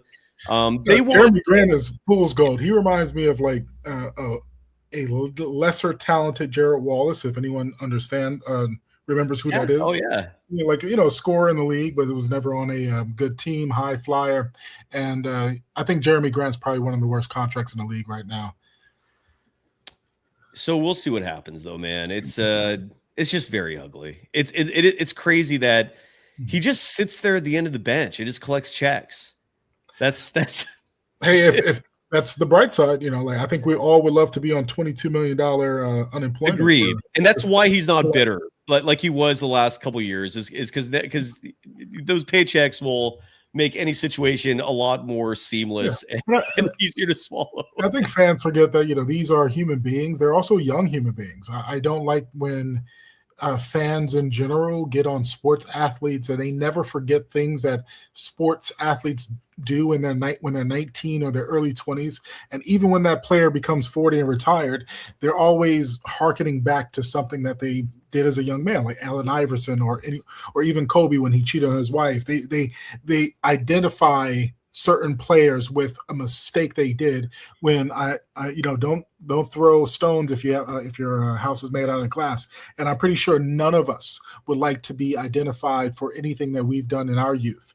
And we probably forgot a lot of things that would be embarrassing to our character because we don't have a spotlight on us, and it's not recorded and to the end of time. Like same thing with even when a player's like narrative. One thing I wanted to mention is the trade possibility for MPJ. His reputation, I think he's fixing it, but you can't give it that stigma. Even Wiggins, I was going to say Wiggins, when he came to the Warriors, he was looked at as one of the most inefficient players in the league, one of the worst contracts, almost a bust because he was not fulfilling his potential, and he was a bad defender. Mm-hmm. And the Warriors taught him how to defend. They also taught him winning ways. And I think that, when if a trade for MPJ does happen, I see enough athleticism and length where Draymond Green and Butler can get with him and say, this is how you play positional defense. Because if Steph Curry can become a better defender, then so can a 6'10" wing. So it's interesting. Like we're winning, but people say, "Oh, we weren't winning without JK." We're 4 games over 500 when he was in the starting lineup to begin the season. We're 4 games over 500 now. One of the differences, Steve Kerr has a solid rotation. Guy's playing. Guy wasn't playing then. Melton is healthy. He wasn't healthy then. Horford healthy, and also. When we went downhill, when Steve Kerr said it wasn't working, that was when Steph Curry got injured, Jimmy Butler got injured, Draymond Green got injured, and he used an excuse where Kaminga had a bad shooting night with 4 turnovers to say, "Oh, it's not working." And I think that we would be still over 4 games over 500 if he committed to the Kaminga lineup. I don't think our record would be any worse or any better, especially with Melton and people getting healthy right now. The thing is, when he said it doesn't work, he just wants to play his way. Mm-hmm. And it's but that's why I say he's not a coach that makes adjustments. So he doesn't want to do a ground or pound. He doesn't want to do like a pick and roll type of situation where you have 2 people diving to the basket. Because if the Knicks could win with a bunch of like average shooters, we could as well. But Kerr doesn't want to win that way. Sounds good. Well said. All right, Cy, enjoy your night and take everybody in the chat. Beautiful, Julian. Always a pleasure, brother. Thank you. Let's hear from us. Excuse me, from Stephen Curry, a basket man on YouTube, dropping the ball tonight. Basket man, what's going on with you, man? But thankfully, KNBR on their Twitter account, and I bring them up particularly because when they publish clips, the audio is actually good. So we're gonna hear from Stephen Curry on the Kaminga situation. I'm glad this is being brought up. That's been a theme I've heard from people that I've been curious about myself. Like, why is the media not asking the players about this situation and whether or not it's abnormal? What's going on from your perspective, Steph? And so kudos to the question not being another one of these Olay bullshit. We actually have the soundbite here from the reporters for a change, not dishing the Olay bullshit. Yeah, the Olay bullshit. We don't want to hear from that. So here is Stephen Curry asked about one of his teammates basically DNP'd. Steph, what do you think about that? Hopefully the audio is good. Here's Steph. How much do you feel like this story, the looming story, is or isn't a distraction? And how much do you feel like just a resolution is needed in this situation?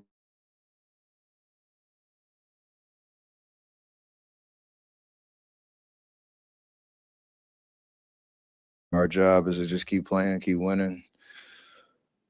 It'll resolve itself one way or the other. Steph, to follow up on that, why don't you think it'll be a distraction given how much noise there is about it? You've been around for the last 3-4 years. We've done it this whole time, so very, very well trained in this area to just play basketball. Did you talk to him at all the last couple of days? Not specifically about that, no. Oh, okay. Well, how there much you go. Do you feel like that was weird. Story? That's a little weird. Let's say it from that one more time. I'm not. That was a. I need to do one more run on that. Here's Steph. How much do you feel like this story, the looming story, is or isn't a distraction? And how much do you feel like just a resolution is needed in this situation prior to the deadline? It's not a distraction at all. It's a very unique situation, but our job is to just keep playing, keep winning. It'll resolve itself one way or the other. Steph, to follow up on that, why don't you think it'll be a distraction given how much noise there is about it? You've been around for the last 3-4 years. We've done it this whole time, so very, very well trained in this area to just play basketball. Did you talk to him at all the last couple of days? Not specifically about that, no. Wow. How much do you that's a weird one to me. Especially the part where he goes like, how it's just going to resolve itself one way or the other. Like, that's a weird one. That's a weird one. Jenny Vega in her chat saying, yeah, they're used to it. That's a weird one.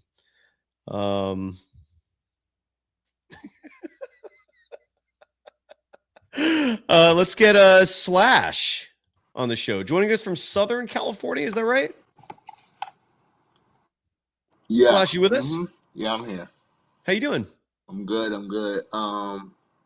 So, all right. I've been sitting here trying to figure out how I'm going to word this because I want to make sure I'm clear and concise. Here's the problem, okay? This Warriors team has kind of been doing this for the past, even before 2022, right? That was the last championship, right? What happened the next year? Draymond punches Poole, right? Let's go back even 4 years before that, maybe 4 or 5, I don't really know. But when the whole KD incident happened, right? A lot of the basketball analysis that I watch is from former players, and what they've said about the Warriors in general, especially with this Kaminga thing, is that there's a pattern, right? They got KD out of there. Right? By the way, I don't know if you're aware of this, but we actually got exclusive audio of the actual punch from Draymond to Jordan Poole. You want to hear it? Go ahead. That's it. So you have that happen, right? What happened? KD leaves, right? Then the Jordan Poole thing, which I still to this day will tell you that wasn't handled well. Once that happened, I was like, okay, we're not winning a championship this year because you can't, right?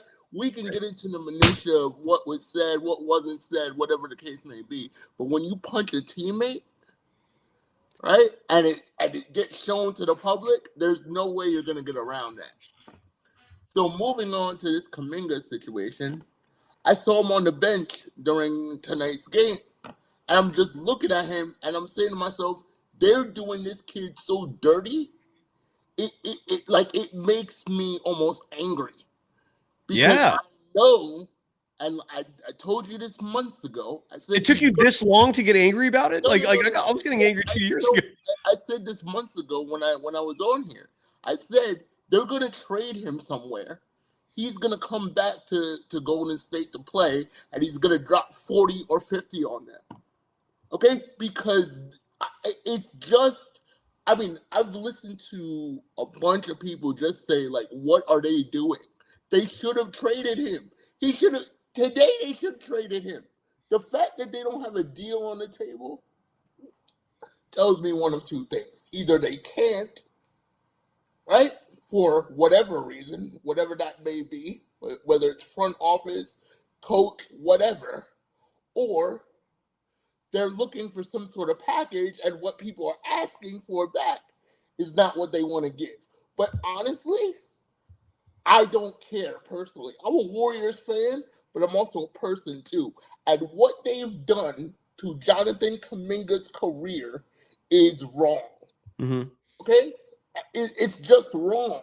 There's no sugarcoating it. We can't be cute about it. It's wrong. Okay? In fact, I wouldn't even be surprised if they decide once all this dust clears that there's going to be some sort of conversation about something, because you can't do this. You can trade a guy, fine. You don't want him to play, fine. But the way Kerr is moving around, and that statement that he made, he was so smug. He was so smug. It feels it's very unethical to me. There's a lack of morality to it. Yes. And here's what I've said before, Slash, and I don't know if you agree with the sentiment, but what Kerr is doing to Kaminga, and I guess a huge reason why I was so emotional about it. At this point, it's just I'm tapped, man. I don't know what else we're gonna say. It's just but I don't know if it's Slash. My sentiment. Let me know if you agree with me on this or not. The way Kerr treats him is like a horrible boss, right? Yeah.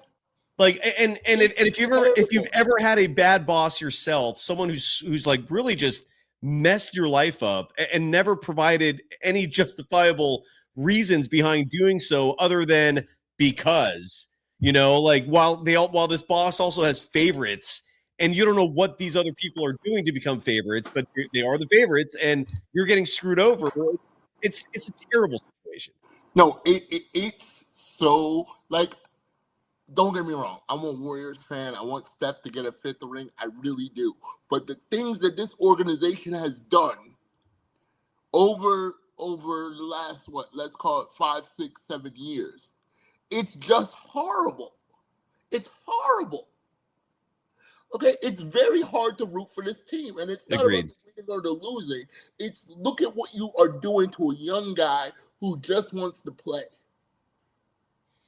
Right? And I guess me personally, what a lot of people just don't get, and that's okay. I don't expect you to, but my perspective in this is very unique in that I was once Kerr's best buddy's producer, Tom Tolbert.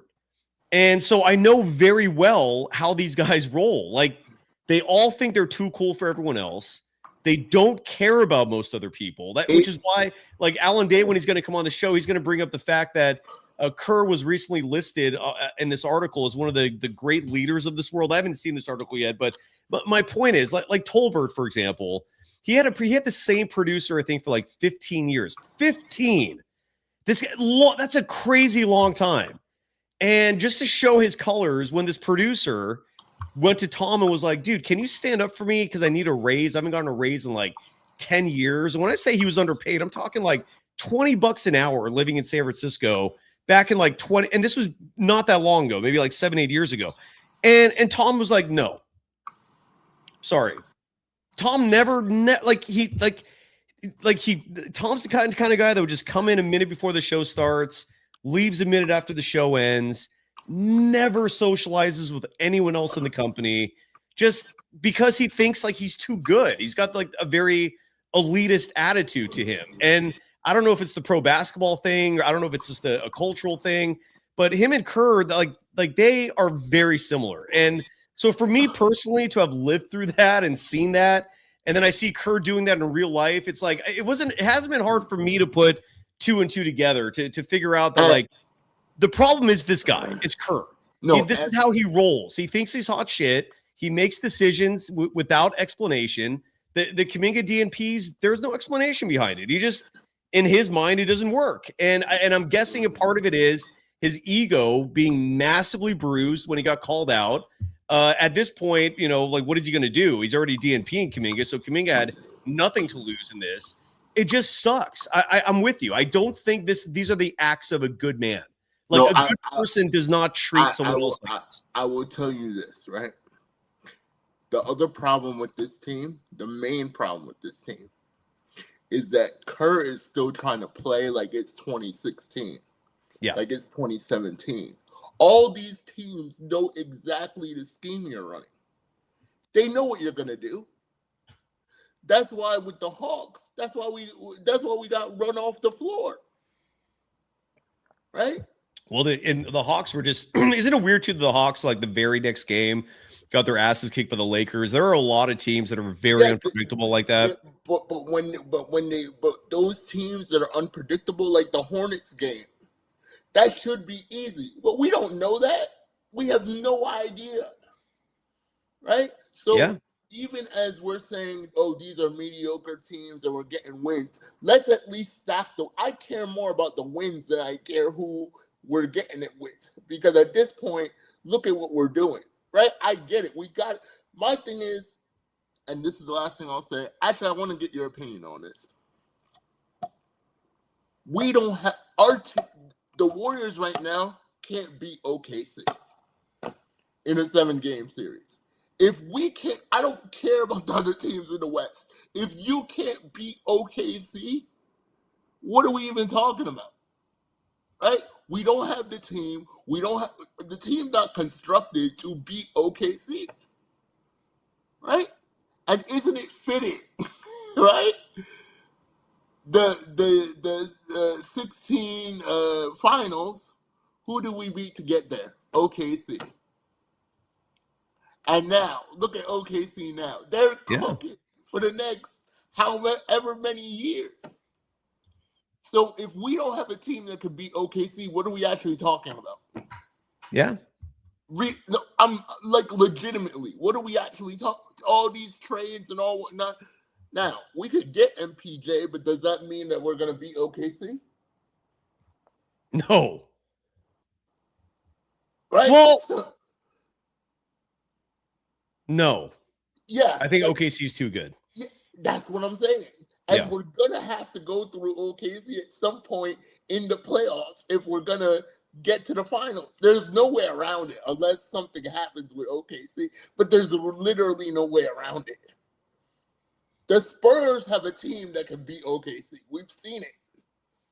And did you see when Jalen Williams was asked before OKC snapped the 3-game losing streak, but Williams was asked what about them is causing you to lose 3 straight times? And Williams just looked at the reporter and was like, do you not see that huge, massive guy that's on their team who's 7'5"? It's complicated. Even tonight, I was watching Steph in the third, early fourth, and he was just getting trapped in the corner. And I'm like, this is not it. Yeah. You get what I'm saying? And Chosen in the chat saying, that they beat the Spurs back to back, which again was the in my opinion, the highlight of the season. It was easily the best team they got a victory over, one of the only good teams they've got a victory over. But he also needed Steph to drop 49 and 46 in those 2 games.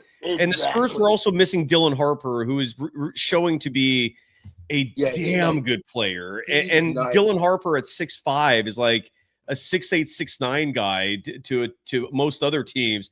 Who would you want them to get for Kaminga if they left it up to you? Who would you want? Would you want? Repeat that again. I'm sorry. I said, who would you want if they're we know they're trading Kaminga? Who would you want them to get back? So you're asking who would I trade Kaminga for, basically? Yeah. Mm-hmm. I've always said the guy that would make the most sense if the asking price is not too psychotic. Mike Lowry. Mike Lowry. Mike Lowry. I'm Mike Lowry. Lowry Markkanen. I would be probably my number one. Like him, because I saw him play like a couple weeks ago. I'm like, I don't see it. Maybe it's me. But I don't personally. Well, who would you take? Who would you trade him for? Look, MPJ is nice. Okay, You really like MPJ, huh? No, I do. But here's my thing. We don't know how he would work in Kerr. Kerr is unpredictable. We have no idea what he would do. And that's my thing, right? I like MPJ, but I just... Let me ask you this, though, man. If MPJ is so good, why is Brooklyn so bad? Because you said that earlier, and I'm like, okay, but what are you expecting this man to do, right? He's a good singular player, right? I don't know if he has the ability to make others better and all that other stuff, right? I will say this quickly. I like how Pods is playing. I think that has to do with now he has an actual defined role. I was never out on him personally. I'll tell you that. I was never out on him. I just felt like he wasn't being played in the right spots and all that, but he's playing a lot better.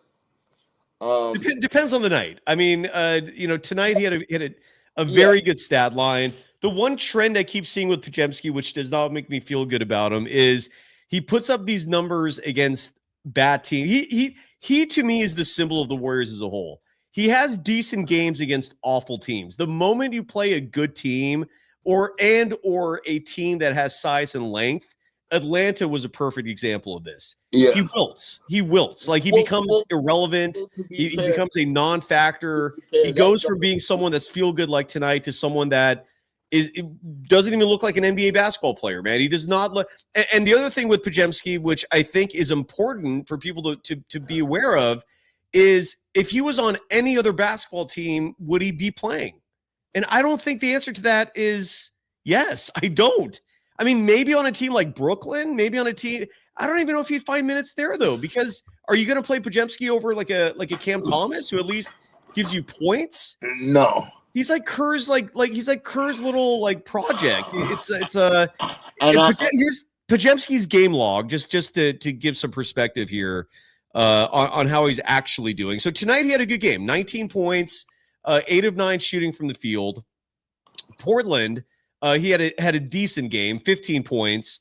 He shot well from the field as well. He was 6 of 10. But then the Atlanta game, 3 points, right? And those three, and he made 1 bucket that whole game.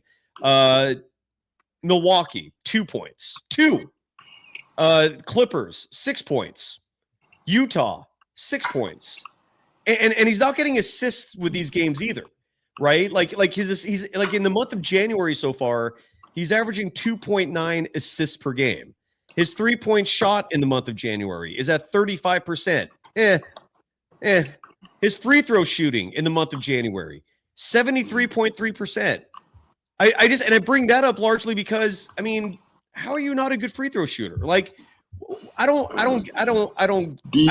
the Podziemski appeal. Honestly, I really think. Do you? I wanted to ask you this too. Do you think that the front office is having a little bit of a conundrum in terms of do we pick Kerr or do we pick Kaminga, right? Because I think that might be the biggest issue because they know if they pick Kaminga, they might have to do the unthinkable and tell Kerr, hey, listen, sorry, but we got to get this guy. Well, real quick, I'll answer your question in 1 second, but Penley Tomlinson keeps writing in all caps, like you're making a better point doing that in our chat, saying keep that energy for Moody, 30 minutes, 0 assists. The difference is Moses Moody's not a point guard, which is why I don't look at the assist numbers for him typically. B, what Moody gives you that Podziemski does not give you is defense. Yeah, he's a right? And defense is always lost in these discussions. Like, I don't know personally, like I have not watched the Brooklyn Nets enough personally to know what Michael Porter Jr. is giving them defensively. Like, for all I know, he's giving you like a James Harden level of defense. And if that's the case, it would answer a lot. It would explain why the Warriors aren't really that interested. It would explain why Brooklyn has an awful record. Someone else in the chat's bringing it up like, well, Brooklyn, have you seen his teammates? Yeah, but have you seen the Eastern Conference? Like, if Michael Porter Jr. was like the only good team and they're in the West with that record, okay, I get that a little bit. You're in the East. The whole conference outside of Detroit is pure garbage, man. Like, and you're Yeah, but I think MPJ is he's just offense. Like, I think people know you're not gonna get defense from him, right? Yeah. And my thing with that is, okay, cool, but then we don't okay, because somebody brought up, oh, we beat the Spurs, right? The Spurs are I mean, I'm not gonna say they're an easy team, but if you can manage Wembanyama enough and they match up well. And they match up very well. And they match up well. If you saw some people in our chat get so triggered if I criticize Brendan Pajemski. It's like they're your little baby that like that you rescued from the pound, or like your puppy that you rescued from the pound. It's like since when did Sideshow Bob, like, in what world is he appealing to you? Like, he was the 19th pick in a draft in the first round. Like he's not a lottery pick. It's not like he's someone who was drafted with high hopes and expectations. He has a 6'4", 6'5" wingspan. He's slow-footed. He's not a good shooter. He's above average ball handler. He claims to be a point guard, but he never has assists. What is it about him you like? I don't get it. No, Penny Tomlinson, there is no crash out coming. You're the one that's crashing out, writing in all caps. And now I have to ban your stupid ass because I've made it very clear. Don't make this show about me in the chat. Criticize a player all you want. Criticize a coach all you want. This show is not about me. So when you're talking about me, if anyone's crashing out, if anyone's in anybody's crawl space mentally, I think I'm in yours a little more than the other way around. And now even though I didn't want to do that, I had to ban your dumbass because you think Brandon Pajemski's your cute little puppy, even though he's not a good basketball player. He's just not. Do you think he's a good basketball player, even though most nights he's putting up 2 points? Most nights he can't even hit free throws? My opinion of Pods has always been, when are you playing him and how are you playing him? He at the 2, he's a little bit better, right? I'm reverse. No, I'm the opposite, Slash. To me, when he's your 2 guard, that's when you start getting exposed because he's not a good shooter. If you're going to be a 2 guard in this game, you either better. But Slash, if you're going to be a 2 guard, you either better be a scorer and or a solid defensive player. He does neither. Oh, I agree His with skill you. is ball handling and pushing and energy. He should be a point guard. He should be a backup point guard. That is a spot. You think he's a good 2 guard? No, what I'm saying is we're doing this because that's the personnel we have, right? I get what you're saying. I understand what you're saying, but we don't have we you do. There are better options. Will Richard, for starters, should be getting all of those minutes. At the team? Yeah. Okay, that's fair. I think that would be 1. 2, I think Guy Santos. Now, granted, he got hurt tonight, but when Guy Santos is not hurt, I didn't see that. What happened? Ankle injury. He was questionable to come back. I don't think it's a serious injury. Okay. But he got hurt early on. Good news is, and again, I've been praising Kerr for this, man. The fact that Guy Santos has jumped ahead of Pajemski in the rotation, which is great news. He's been playing well. So you didn't answer my question. What do you think about the front office and what they're trying to do in terms of picking Kerr or Kaminga? There's an absolute. Those two sides are at war right now. Yeah, they border like. All love is lost, from what I can tell. That said the front office was kind of out on Kaminga, but I'm like, are we sure about that? No, I mean, if the front office was out on Kaminga, he'd be gone. Yeah, I mean, the front office moved on from James Wiseman fast because, unlike Kaminga, they didn't think he was special. They saw enough. They are not moving on from Kaminga because they have not seen enough. They still have faith in this kid, and they're they deathly should. afraid. And they Slash. should. They're deathly afraid. This is as close to fact as I can give you without actually hearing it from the source itself. They are deathly frightened of Kaminga going to another team and turning into a superstar. That's what I've been saying. And they should be. They should be. Agreed. Especially the way that they treated him. Okay? They should be. And so the question now is, if you guys really care about Steph Curry and his career and 5 rings and all that, what are you gonna do? Because you gotta make a choice. Me personally, if I'm Joe Lacob, I'm again, this is just me, but it's a complex dynamic. We didn't win 4 championships together. But if it's me, I'm on the phone telling Steve Kerr, play this guy or you're out. I give the coach an ultimatum, is what I do. Because what if you can't trade him? Well, that's what's going on. No, like they can't trade. Look. Here's what's going on, and if you don't want to trust me on this, that's fine. Here's what is going on, and I'm saying this as something I know for damn near certain. The Warriors are not stuck on Kaminga. It's not like they're like they think he's going to be the next Michael Jordan, and they just absolutely refuse to trade him. That's not true. They're smart about assets and managing them, at least for the most part. And they're not going to give them up for nothing. Yeah. And they know full well that the position they're in right now is a position with no leverage, right? Like there's a reason why other teams are not making enticing offers to the Warriors for Kaminga, because they know the Warriors are desperate. They know, and they haven't seen him play. And he's not playing. And there's a lot of factors that go, but point is, like, look, if the right offer was made, they'd move on in a second, but they're not going to give him up for nothing.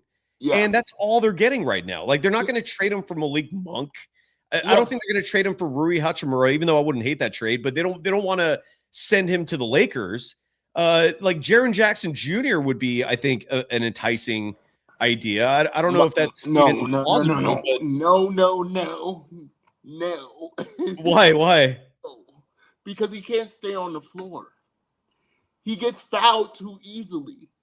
But isn't he like a reigning defensive, or was it not reigning, but isn't he like a recent defensive player of the year? Yeah, but I've seen he gets these weird fouls that are just like, dude, you got. How do you know Michael Porter Jr. doesn't do that though? I haven't seen MPJ enough in Brooklyn to feel great about him. You know what I'm saying? No, Tracy McKendall in her chat's asking, how do I know that? So how do I know anything? I talk to people all day, and I've been covering this team professionally for 25 years, and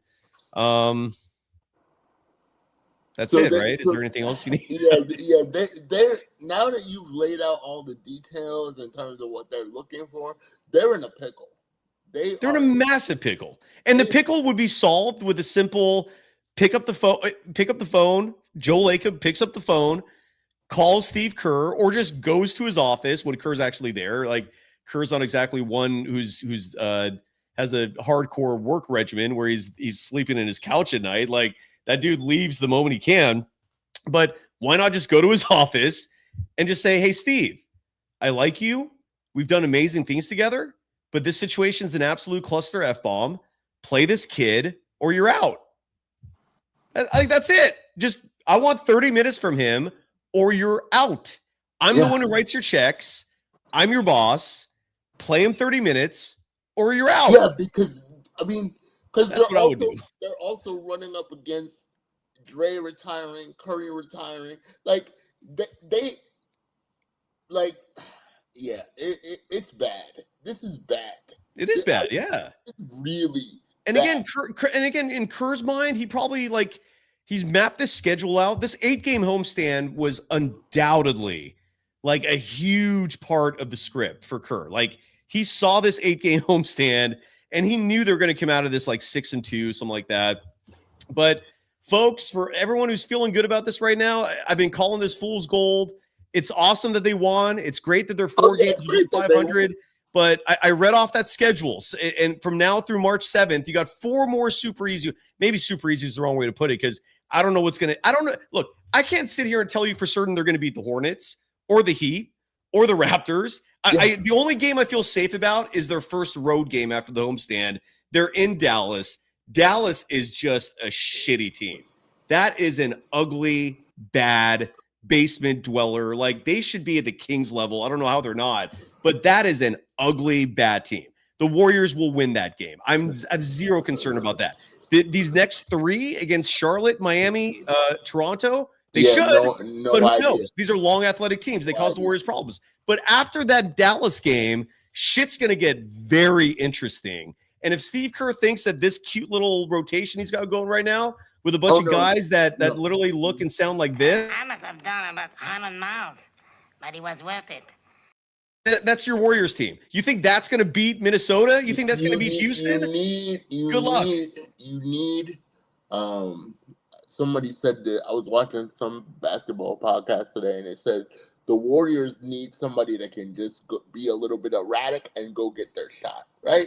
They had Jordan Poole, and look at how that worked out. Worked out great, actually. They got a chip out of it. Right? They got Kaminga, but they don't want to play him. So like you said, they're gonna see these other teams, and it's gonna be just like what happened with the Hawks, where the length and the space and the speed and the youth is gonna be too much, and then the next thing you know, down 20, right? Yeah. And Julian Bashir brings up one player that I absolutely love, and that's DeAnthony Melton. Yeah, Melton is great. And as his knee strengthens more and he gets off that minute restriction, like Melton tonight, I haven't even talked about him, played 23 minutes and 7 seconds, only had 5 points, 2 rebounds, 2 assists. But you can see here, and this is where net rating does justice in terms of telling a story. The Warriors were getting their asses kicked at the start of this game tonight. In the first quarter, let me look. They trailed by 17.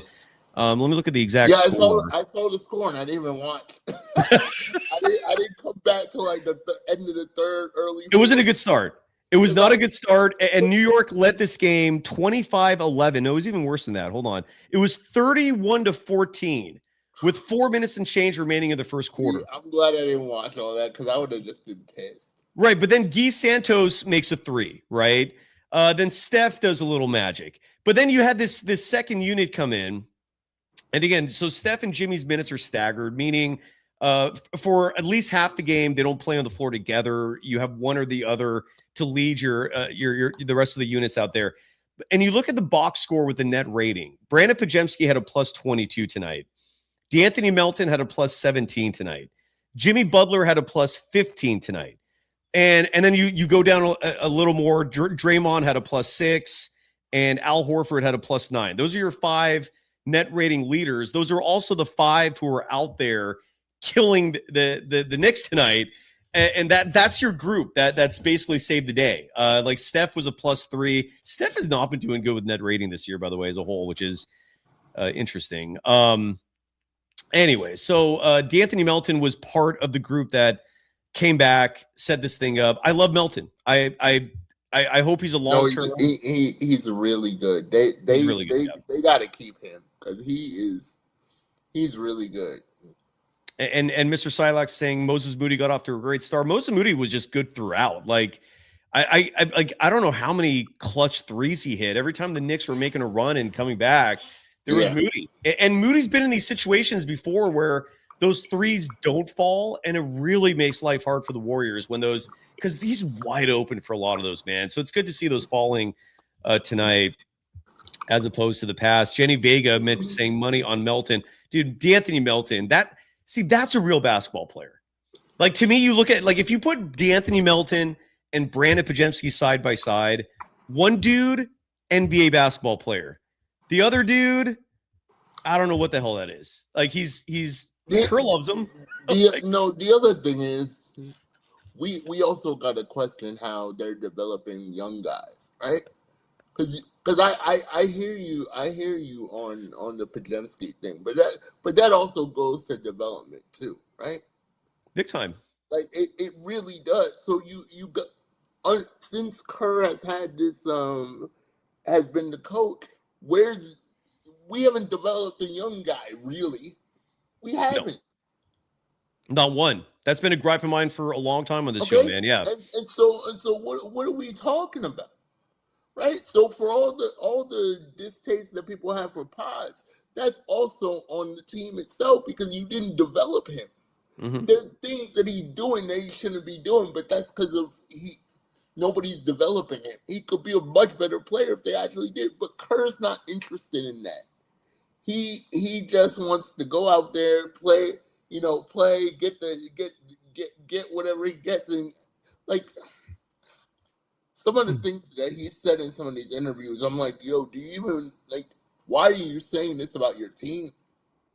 By the way, Barber NBA in our chat just keeps saying, Barber, you got to chill out, dude. Stop pretending Steve Kerr's like your best buddy. He doesn't know you personally. He's not going to give you a high five if you see him. He might actually, but when are you ever going to see him? Saying put some respect on the guy that got us the best NBA team of the last 10, 12 years. This is where you and I will have a fundamental disagreement. If you still want me on your show, I'll come on and we can have a debate about this. I don't think Kerr is responsible.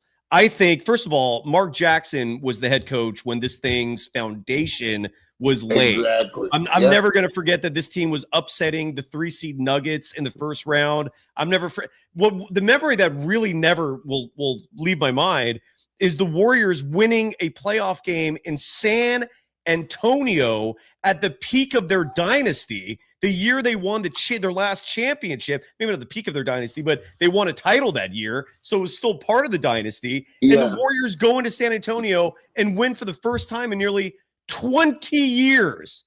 So I started feeling special about this team before Steve Kerr became the head coach. And big picture, as someone who's covered this team again for 25 years professionally, and as someone who has been around basketball for 40 plus years of his life, and as someone who talks regularly with current and former NBA players and who has relationships inside and out of that building at Chase Center, to me, shit rolls from the top. You can blame an owner when things are going bad for damn good reason. They are in charge. When things are going good, you also need to give credit to the owner. Everyone likes to point to Jerry West as being the supposed mastermind behind those drafts in those early years. Maybe, maybe not. I can tell you this with certainty.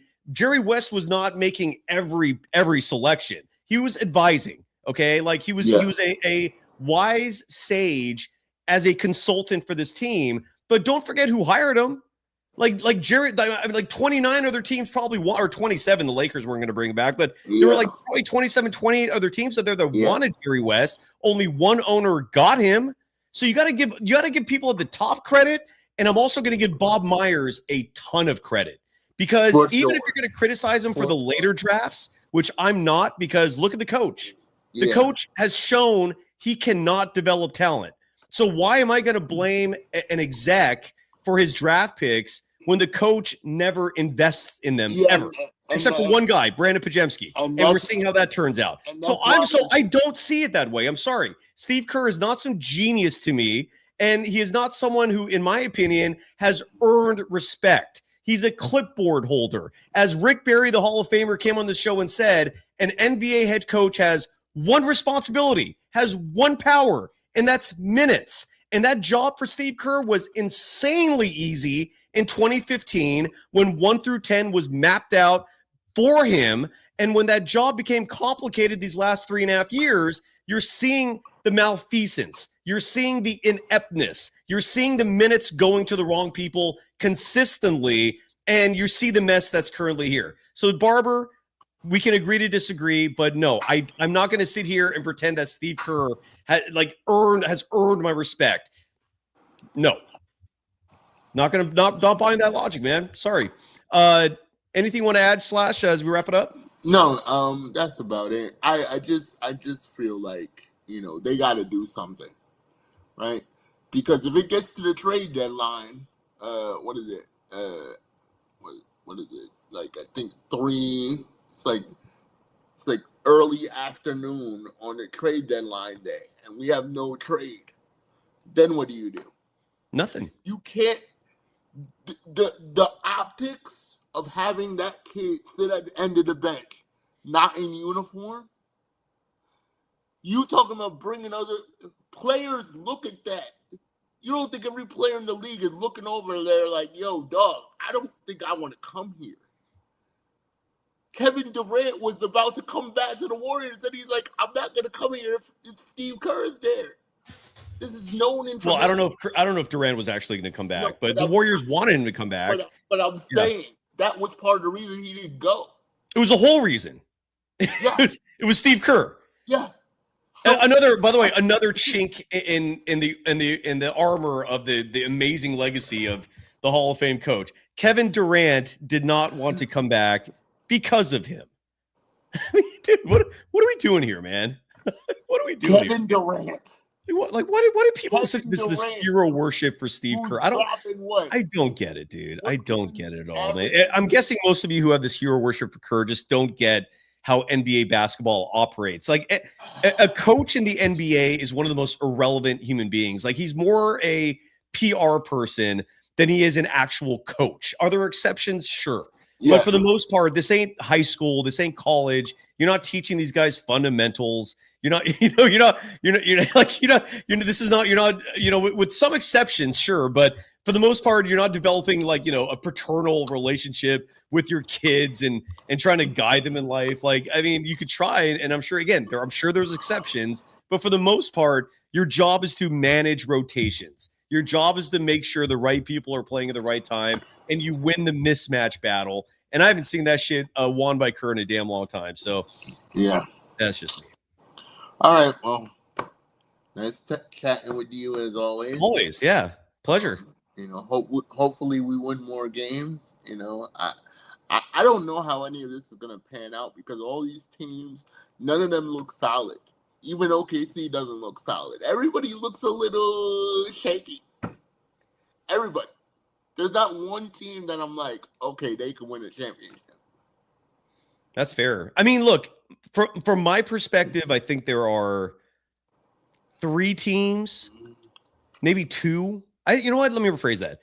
From my perspective, there are 2 real teams.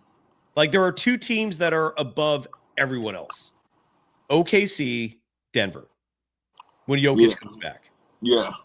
Then there is the next 4. And they're all kind of muddled in there, right? That's Minnesota, because Anthony Edwards is still growing and developing as a player. Yeah. He's special, man. God damn, he's special.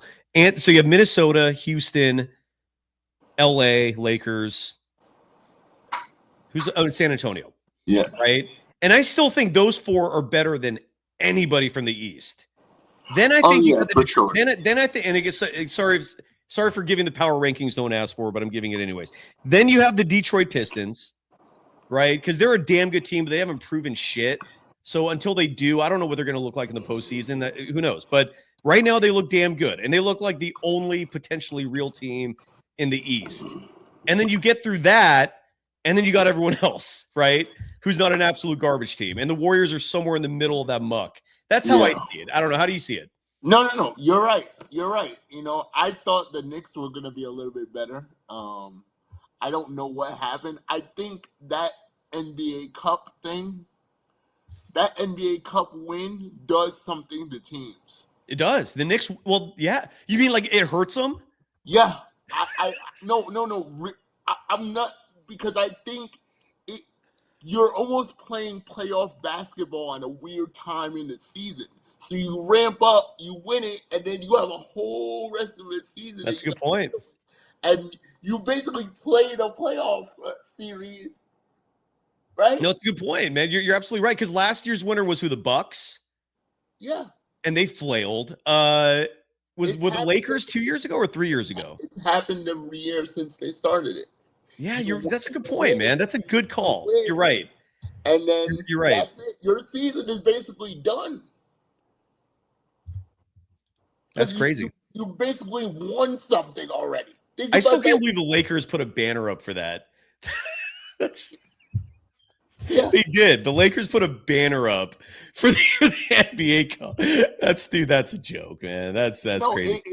That NBA Cup thing is dangerous.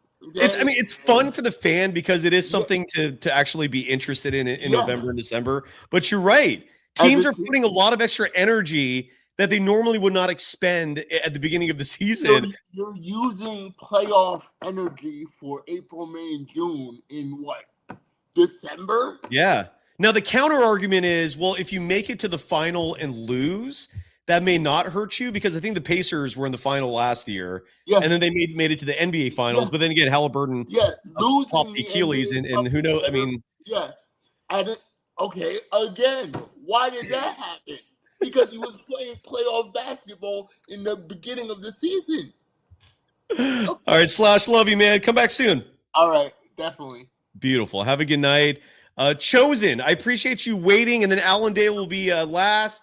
Shardall will join us for the scoreboard rundown. How are you doing, Chosen? You're there, right?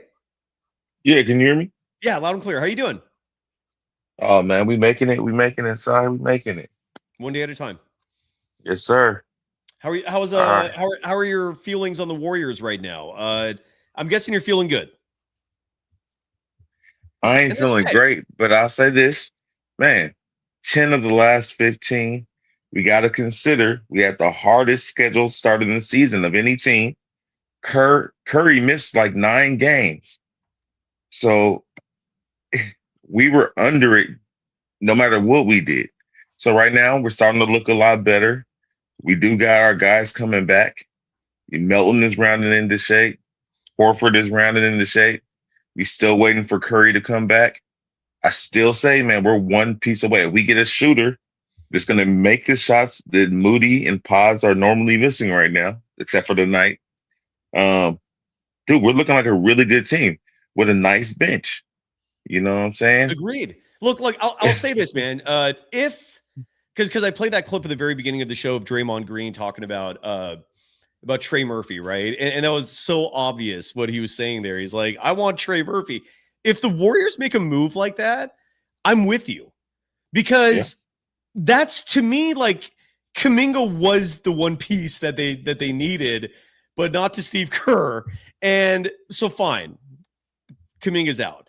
But if you can get a Trey Murphy and convince New Orleans to do it for your first round pick next year, that would be awesome. I'm with you. I would feel very optimistic, but to me, as good as they've been looking lately, and this is just me, I could be wrong. I'm just a human being, man, just flesh and bone like everyone else. They're one piece short, and that one piece is very obvious when you play longer, bigger, athletic teams. Portland being an example. In this last game, hard to factor that in, given how many players they were missing. Atlanta, right? Examples like that. Any of the big six, whether you're playing Houston, Minnesota, any of these guys, the length, athleticism, these things bother the Warriors. And Kaminga was the antithesis for that. He's out of the rotation, so trade him for something similar, man, so you can at least like have a fighting chance against these teams that have just an army of wings to throw at you, like wings that are like 6'8", 6'9". Like, you got to have something to counter that. I don't know if the Warriors have that, but at the same time, I hear you, man. They're getting wins. You gotta like that. And man, this is something I gotta say, man. That this is, I know we're gonna disagree on this side, but this is mostly a front office problem, because when they brought in Jimmy, that signaled that they was out on Kaminga. It signaled it because they knew that wasn't what they needed. Like, if they believed in Kaminga, they brought in a guy who filled his role. He's not a shooter, just like Jimmy's not a shooter. He's a slasher. He's a guy that they wanted to be able to go one-on-one. When they brought in Jimmy, that took away Kaminga's role. Kaminga and Wiggins was already fighting for that spot, right? And so people logically said, oh, well, Wiggins is over the hill, get rid of him so Kaminga can step up. And then they brought in Jimmy. That signal right there, the front office, how they felt about Kaminga. Unless Kaminga became an all-world shooter, it wasn't going to work. And then I seen today, if you play the whole clip, and I know we're going to disagree on this, but there's something else going on behind the scenes. Kerr brought it up multiple times. I can't say it. I'm not going to say it because my job is to protect the other people in the organization. I think it's something to do with Aaron Turner personally, but I don't know nobody over there, so I can't say for sure. What do you think Aaron Turner could have said or done that would have upset Kerr so much? I don't think it's about upsetting him. I think Aaron Turner went to the ownership and told him to shut him down. They knew from the summertime that all this was about getting a trade in place or getting a contract in place to be able to make a trade. And Aaron Turner went and told them, no, shut him down, man. We're looking for the trade. That's what I personally think. And nobody can come out and say that because it's going to make Kaminga look bad. Well, no, and they all like Kaminga as a person. It's not that. It's that Aaron Turner doesn't have that power. Like Aaron Turner can't tell the Warriors what to do with JK. You see what I'm saying? No, I get that, but I honestly think when Kaminga played his last 2 games, he was dogging it because I've never seen him look that bad. Well, and so if Aaron Turner tells him shut him down, and then he dogs it, they're gonna be like, "All right, well, there's no point in putting him out there. This is what we got to do." The Kaminga Kerr relationship, and this is why when we played that soundbite, I thought it was very disingenuous of Kerr to say that the relationship is fine. It is not, man. Like, are they cordial? Like, are they professional? Yes, but yeah, like I think what you're referring to, and correct me if I'm wrong, is the OKC game where Kerr expected Kaminga to play, and then he was a late scratch and he claimed a lower back injury. And in hindsight, an anonymous player came out, and I'm going to guess that anonymous player is Jimmy Butler, who came out in support of that decision, right? Said, I don't blame him for opting not to play in that game. The relationship is cooked between Kaminga and Kerr. There's like no doubt about that. I will push back and disagree with you in the sense that trading for Jimmy Butler signaled the end of Kaminga. The most NBA teams, let me rephrase that.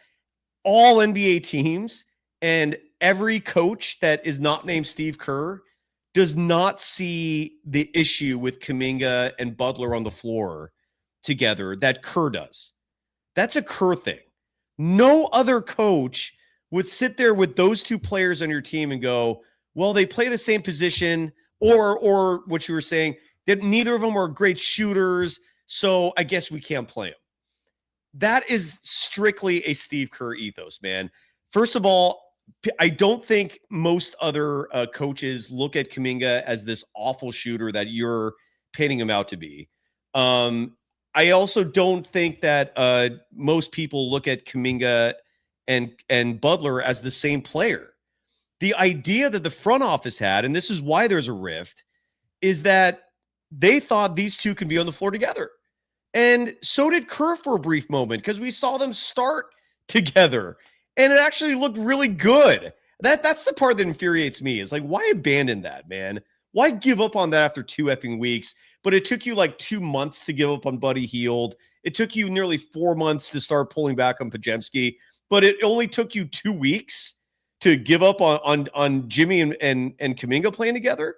Like that, I don't get that at all. But Chosen, do you understand what I'm saying? That like Steve Kerr's the only one who sees that there is a conflict position-wise, shooting-wise, whatever the excuses come up with.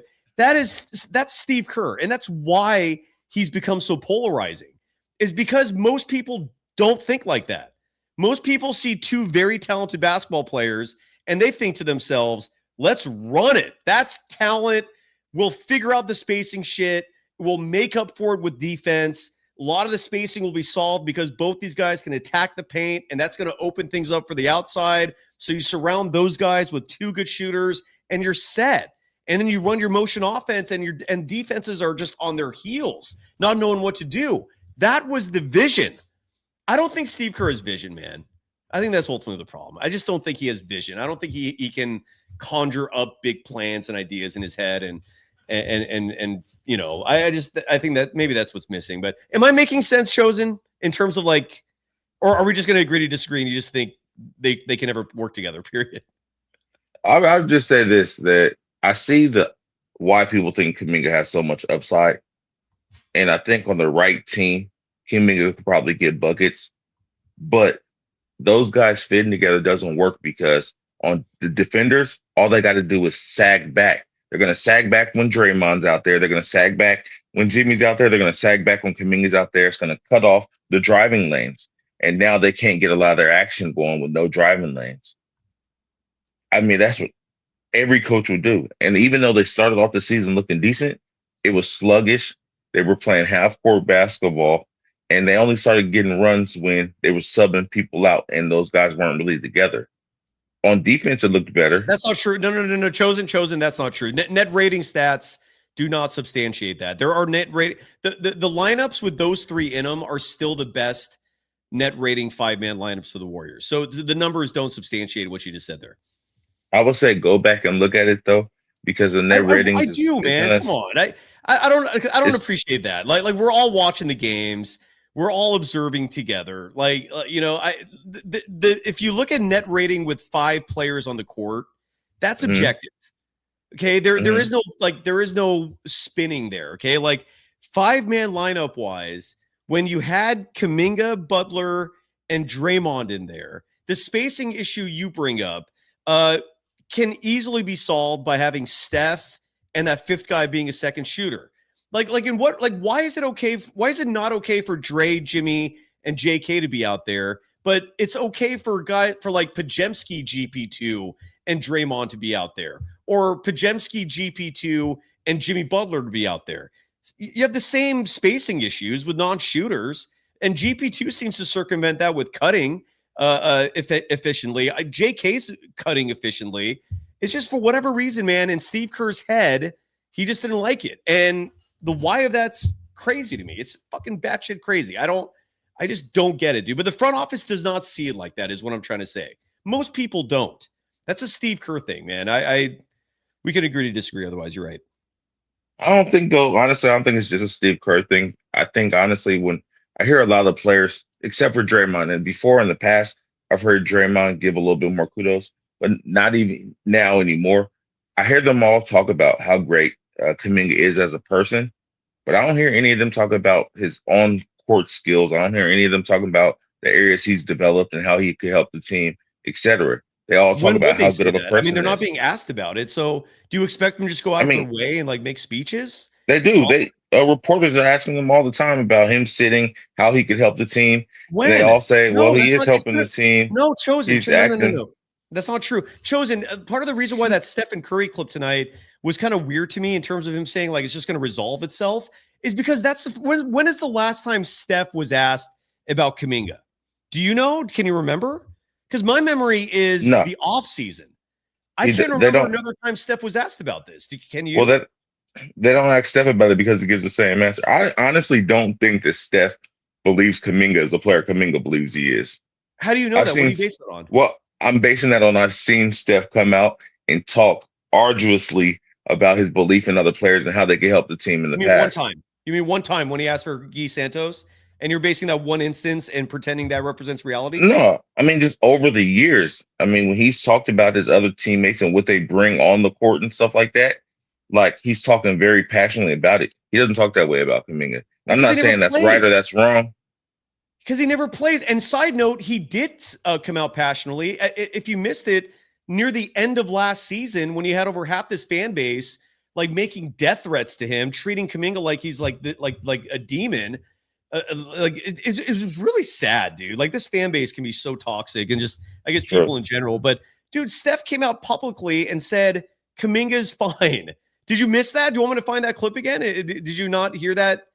That it was like in April. It was near the end of the season because Kaminga started getting like his minutes screwed over, and Steph came out and publicly defended him and said he wants him on the team, and that I don't. And again, Draymond and Jimmy are not being asked about Kaminga that often. Jimmy goes out of his way to effusively praise him.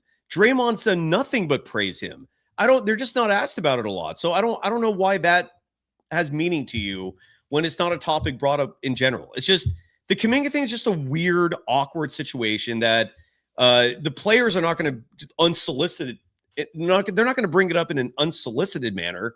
If reporters ask them those questions, they'll talk about it. But as we know with this local media scene, the only questions they ask. Give me this Olay bullshit. That's it. It's just Olay, just softball fucking questions. Like there's like when Alan Day comes on the show next, I'm going to play you another one of those. Some reporter who has very little experience, but he's paid by the Bay Area News Group, asked Steve Kerr a hard question about being named one of the 40 best leaders in the world today. There's some weird story. It's that I can't that came out, I think, by The Athletic or something. I'm going to cover that in just a second, but I don't know, Chosen. I don't. I don't. You know what I think? Yeah, go ahead. This is what I think it is, and maybe we're gonna agree to disagree here. But I think because like you're such a you're a big Kaminga fan, No, you don't hear it. No, I'm not. Chosen. That's an assumption. What I'm a fan of is giving players an opportunity. And Kaminga is not getting an opportunity. He's getting screwed over. Okay, so let me rephrase it I have then. no idea if Kaminga is going to be an amazing player. What I do know is his teammate Jared Jack. You remember him if you're a Warriors fan. Yeah. He's the one who originally advocated for him. Jared Jack told Draymond to tell the team, "You better draft this kid," because they played. They were teammates together with G League Ignite. So Draymond relays the message. Draymond did his own research. Bob Myers did his research. They all loved him. They couldn't believe he fell to him at number 7. They draft him, and we've seen what we've seen since. All I'm saying is you don't treat lottery picks like this. You don't waste number 7 picks with the minutes that he's been given, the DNPs. This is awful asset management, and it extends to every young player on this team not named Brandon Podziemski. Podziemski's the one exception, and I think it's very peculiar, and I think it's worth criticizing that he's the one guy as a young player that Kerr has so much faith in. We're thankfully seeing a little more with Moses Moody, but I'm not a huge fan of Kaminga. I'm a huge fan of young Warriors draft picks and seeing what they could become. We still have not gotten that experience with Kaminga. That's what bothers me. Am I making sense? Yes, and I would agree with your other assessments as well. But I think because we're on like different, this was my point was, I think because we're on different sides of it, like you don't notice some of the stuff I do notice, and I don't notice some of the stuff you do notice. What do you think I don't know? To me, me, what do you think I'm in the dark about? Well, this is what I'm saying. To me, and a lot of other people in the comment section, all we hear is them talking about Kaminga. On every radio show, all we hear is them down in Kerr for how he's handling the situation. And then a lot of you guys say, no, they're not doing it. Nobody's calling Kerr out on it. I'm like, wait, I hear people calling Kerr out on it every single day. Oh, good. Well, I think because we're listening to different things, we just not noticing it maybe. That's news to me then.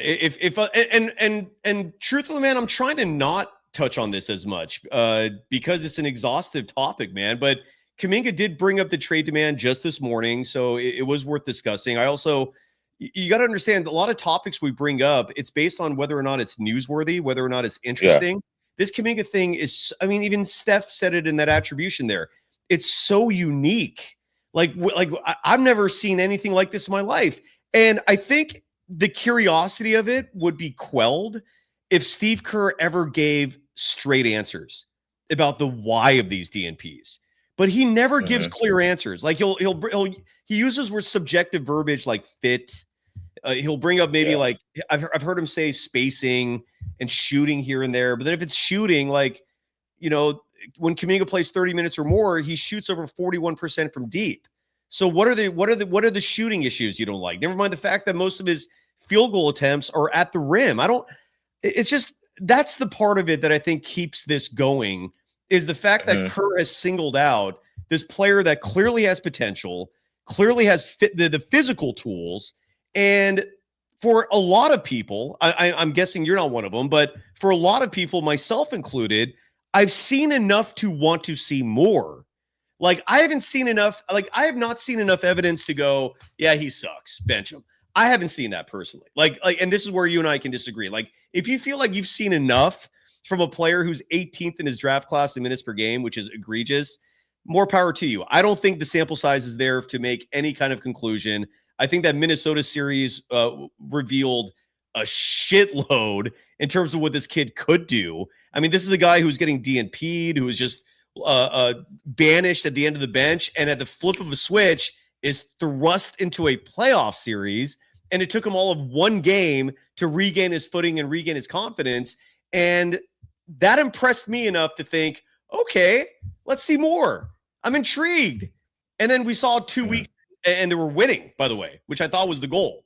Like I thought winning was the goal. They were winning when he with these lineups, and then he gets banished, and that's that. And it's a very peculiar, odd situation. And I think it wouldn't be if Kerr was a little more straight with the public, but the fact that he himself makes it so murky in terms of the reasoning behind these DNPs, it just adds to the intrigue, right? I mean, it makes all of us want to figure out even more what's going on. So I don't know, Chosen. I just want to have a shot, man. And at this point, he's never going to get it with Kerr. I'm not sitting here saying don't trade him. I think that's crazy too.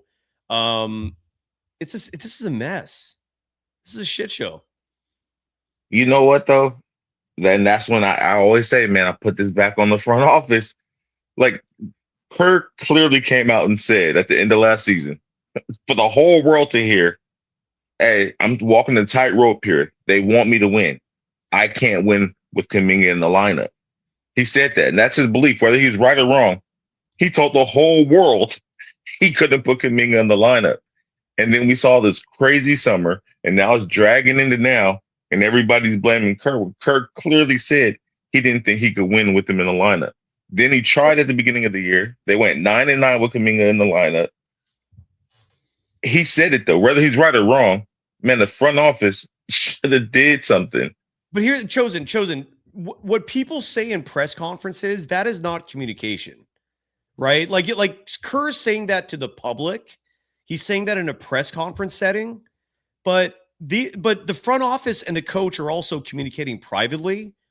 And what I can tell you that I've heard from multiple inside sources is privately, Kerr told the front office he could make it work.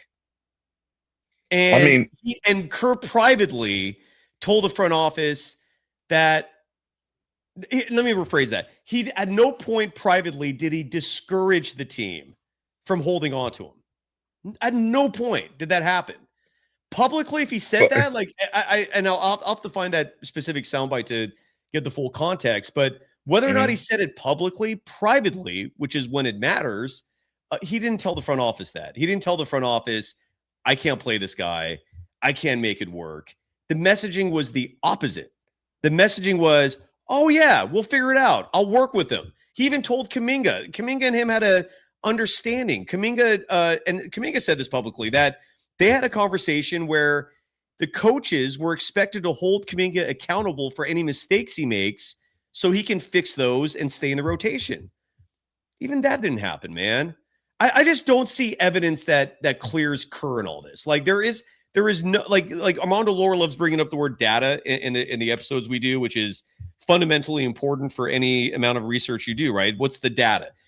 All the data here, to me, does nothing to absolve Kerr. Like Kerr needs to own up to this, man. This is his mess. I know you like to blame the front office, and I'm with you in the sense that the front office should have taken action with Kerr by now.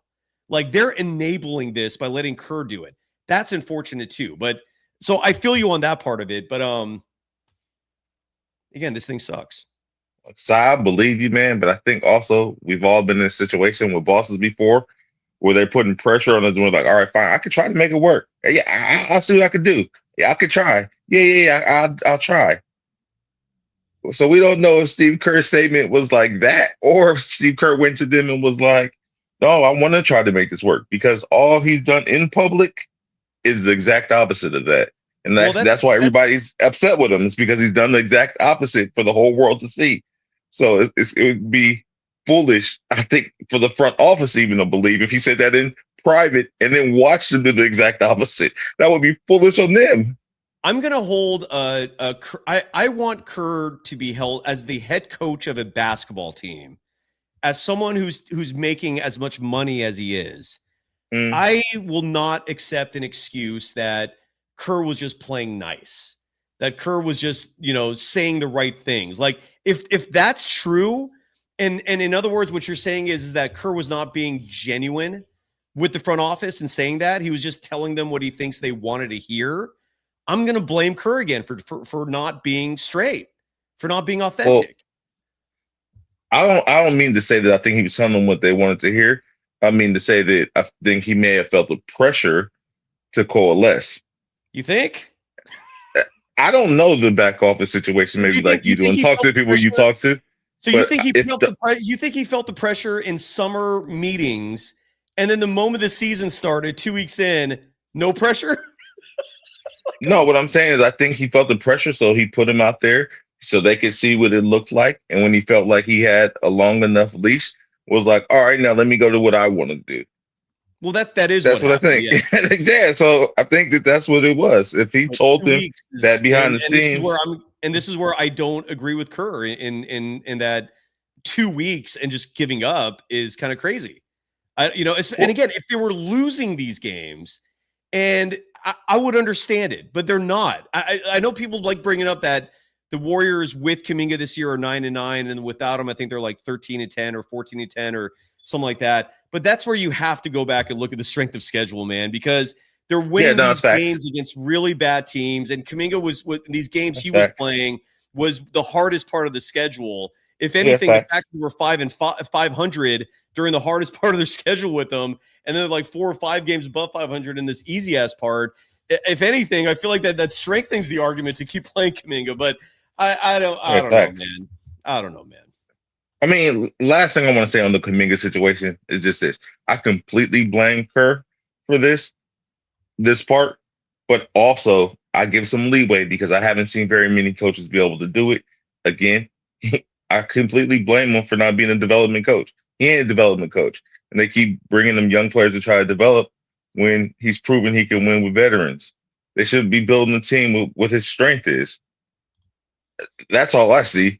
Well, it is his fault that he can't bring these young guys up, and I know that has a lot to do with money and the way that the stuff works behind the scenes. It's like there's only so much any person can do. Like case in point, for example, they won 15 games in 2019-20. They were literally the worst team in the NBA, right? Mm-hmm. So what do you like? And they also happen to be, and this is where the timing is one of those shitty variables in life we have no control over. It coincides directly with luck. If you have a shitty season and you have a Victor Wembanyama in next year's draft, and you get the number 1 pick or even a top 2 pick where you get like a Dylan Harper, congratulations. But if you're getting a 1 or 2 pick in a draft where like a Risa Shar is your top pick, right? I mean, is anyone even talking about that guy anymore? He was the number 1 pick, or in the Warriors case, they had the number 2 pick, and they select James Wiseman. The problem with the rhetoric of they should have kept building around Steph is no one wanted that pick. Bob Myers, I could tell you this for a fact, tried to shop that pick. He tried to trade down. He tried to do. No one bid, man. Like, if no one wants your asset, hint, Jonathan Kuminga, what can he do, right? And in the case of the number 2 pick, did they mess up picking Wiseman? Yes. but again, and this is where you and I can disagree. Steve Kerr, if he had actually liked Anthony Edwards, is the 2 timeline experience still a bad thing? If you have Anthony Edwards as your next star, that still makes me bitter, dude. Like he's just look, Steve Kerr was the right guy for the right time. 2014 came in, did enough tinkering to turn a team that was already a perennial playoff team into a dynasty, right? Respect. Perfect guy at the right time. But this is not his scene anymore, man. Like he's he's never been evaluating talent has never been a strength, right? He was the GM of the Suns once, didn't work out. If he was so good at it, that would have worked out. It didn't. So that's just not his strength. And when your team has exhausted its reserves, meaning in this case, the first part of the dynasty tapped out because of injuries and age and exhaustion and Durant leaving, and you're left with really only one choice, which is you have a number 2 pick. Next year, you have 2 lottery picks. You're kind of forced into this like 2 timeline situation, and maybe the second year, those number 7 and 14 picks, maybe they could have traded out of that, but that draft was so deep. They have traded out of that. They didn't want. They could have traded down with that, man. Yeah, and but at the same time, it's like Bob Myers. He thought he had a coach who was gonna like go along with the plan, and Kerr decided, nah, I like this Ty Jerome guy. I like this Anthony Lamb guy. even though I didn't like GP2 early on, now I love him, and I'm going to give him minutes. It's just he's not the right guy anymore. That's just me. I don't know. I think though the problem is it's easy to say we could have got Ant, right? But they had already told LaMelo they was going to pick him and still chose Wiseman. So even if they had got the number 1 pick, I think they would have still chose Wiseman. Is that a true report? Yeah, LaMelo's dad came out and said it. I mean, that's all we know for sure. He came out and said that they was because they wanted Wiseman. That's what I'm saying. So they would, even if they got the number 1 pick, they said that they changed their mind. It still doesn't make sense, but they said they changed their mind because right before the draft, Clay got hurt, which would have been even more of a reason to get LaMelo, in my opinion. But that's what changed their decision making. And so I think they still want to win and got Ant. Wiseman was their guy for some reason. Yeah, he was. And again, you did not have a ton of pushback back then. I'm sure some people did, but for the most part, I was excited. Shit. I mean, this was a 7-footer. And it's not just that. It's like I wish he had gotten more of an opportunity. Like I didn't think his minutes were bad his rookie year. Dude was putting up like 12 and 6 in 25 minutes a game. And I think he was hitting like 32% of his threes. And there was the excitement was there for a brief moment, and then injuries. I feel like injuries is ultimately what. But I don't know. Anyways, Chosen out. Good? Did you ever give him skiing lessons? No, we went back up actually, but they just wanted to go because their cousins came in. They just wanted to do the sled hill and all that stuff. So that's cool. We're going back up again though, so we'll see what's up with that. Nice. All right, dude. Well, thank you for joining the program, man. I appreciate you. Anything else you want to bring up before we go? Yeah, man, let's just hope that they make a trade that makes sense and don't settle. Although I would take Dalton Necht and Rui Hachimura if nothing else pans out. I think those guys will fit well. Truth be told, that would be a really good trade. I just don't. Here's what I don't see. I don't see the Warriors making a deal with the Lakers, and especially when I don't see them giving Kaminga to a team that can show up in your building twice a year and just make you feel like shit. Which is what would happen. If Kaminga delivers. I don't see that happening. I hope I'm wrong because if you add Rui and Dalton Connect, you are at least in the conversation. Yeah. I've always liked Rui Hachimura. I've been advocating for him for like 3 years now. And before that he got traded to the Lakers, I was hoping the Warriors would be interested in a guy like him. I think that would be a good trade. But I don't see the Lakers getting a prized asset. Now, if it's LeBron, I could see no. Laker wants him. Well, please no. Yeah, exactly. Yeah. So I don't know. Well, all right, brother. We'll see you soon. Hopefully. Okay? Yeah. All right, man. Hopefully this ends sooner rather than later. So none of us got to be tortured either way no more. All right. Well, I'll say this before you go. If nothing happens by the trade deadline, at least we're done talking about it either way, because if Kaminga is still on the team after the trade deadline, we're not going to talk about him. I mean, what the hell is there to talk about? I mean, I don't think his name's been brought up really much over the last month. I'm trying to give up and move on, man. There's nothing else to discuss. It's just he did come out today and demanded a trade. Today is the first full day of his eligibility, and the fact that there's been no movement, that's it's alarming. Yeah, appreciate you having me on, Si. Of course, anytime, brother. That's Chosen on the show, and he likes Steve Kerr, I think. Alan, how are you doing, man? And you're the one who sent me that link with that weird story. How's life, brother? How's winter break? Oh man, it was good. Back to classes as of Tuesday. Unfortunately, but fortunately, I guess back to a routine. It's all good. Yeah, no, So yeah, while I was listening backstage, I caught a clip of that interview with Steve Kerr during the post, and one of the guys mentioned that, and I was like, "What?" But you know what? It all makes sense because like these journalists, man, the athletic, these guys, I feel like they're getting. I mean, they just kiss so much. Who wrote this ass, story? man. So I don't have a subscription to The Athletic. So if you're watching this on YouTube, you can see just a part of the screen with the story. But the headline for it reads like this. And this is, again, an Athletic story. So I don't know who the author is. But the headline goes, quote, "We asked over 100 people in sports which leaders they most admire. Here are the top 40. unquote. And even though I can't see the picture fully, it looks like Steve Kerr is front and center with the graphic. He's number one. He was number one. And I mentioned this at the beginning of the show. In that Ian Eagle, I'm sorry, who was doing the play-by-play tonight, like singing like this effusive praise of Kerr, even saying that he's excelled in everything he does. He goes, he's a Hall of Fame coach. He's an excellent broadcaster. He was a champion player, and he was an amazing front office exec. And I'm like, wait, what? Like to that part, I was like, front office exec? What the hell are you talking about, Ian? Like, stop kissing his ass, man. Like, he was not a successful front office exec. The Suns wanted nothing to do with him by the end of his tenure. Like, anyways, it's just it's a very sycophant nature in the mainstream media business and the NBA.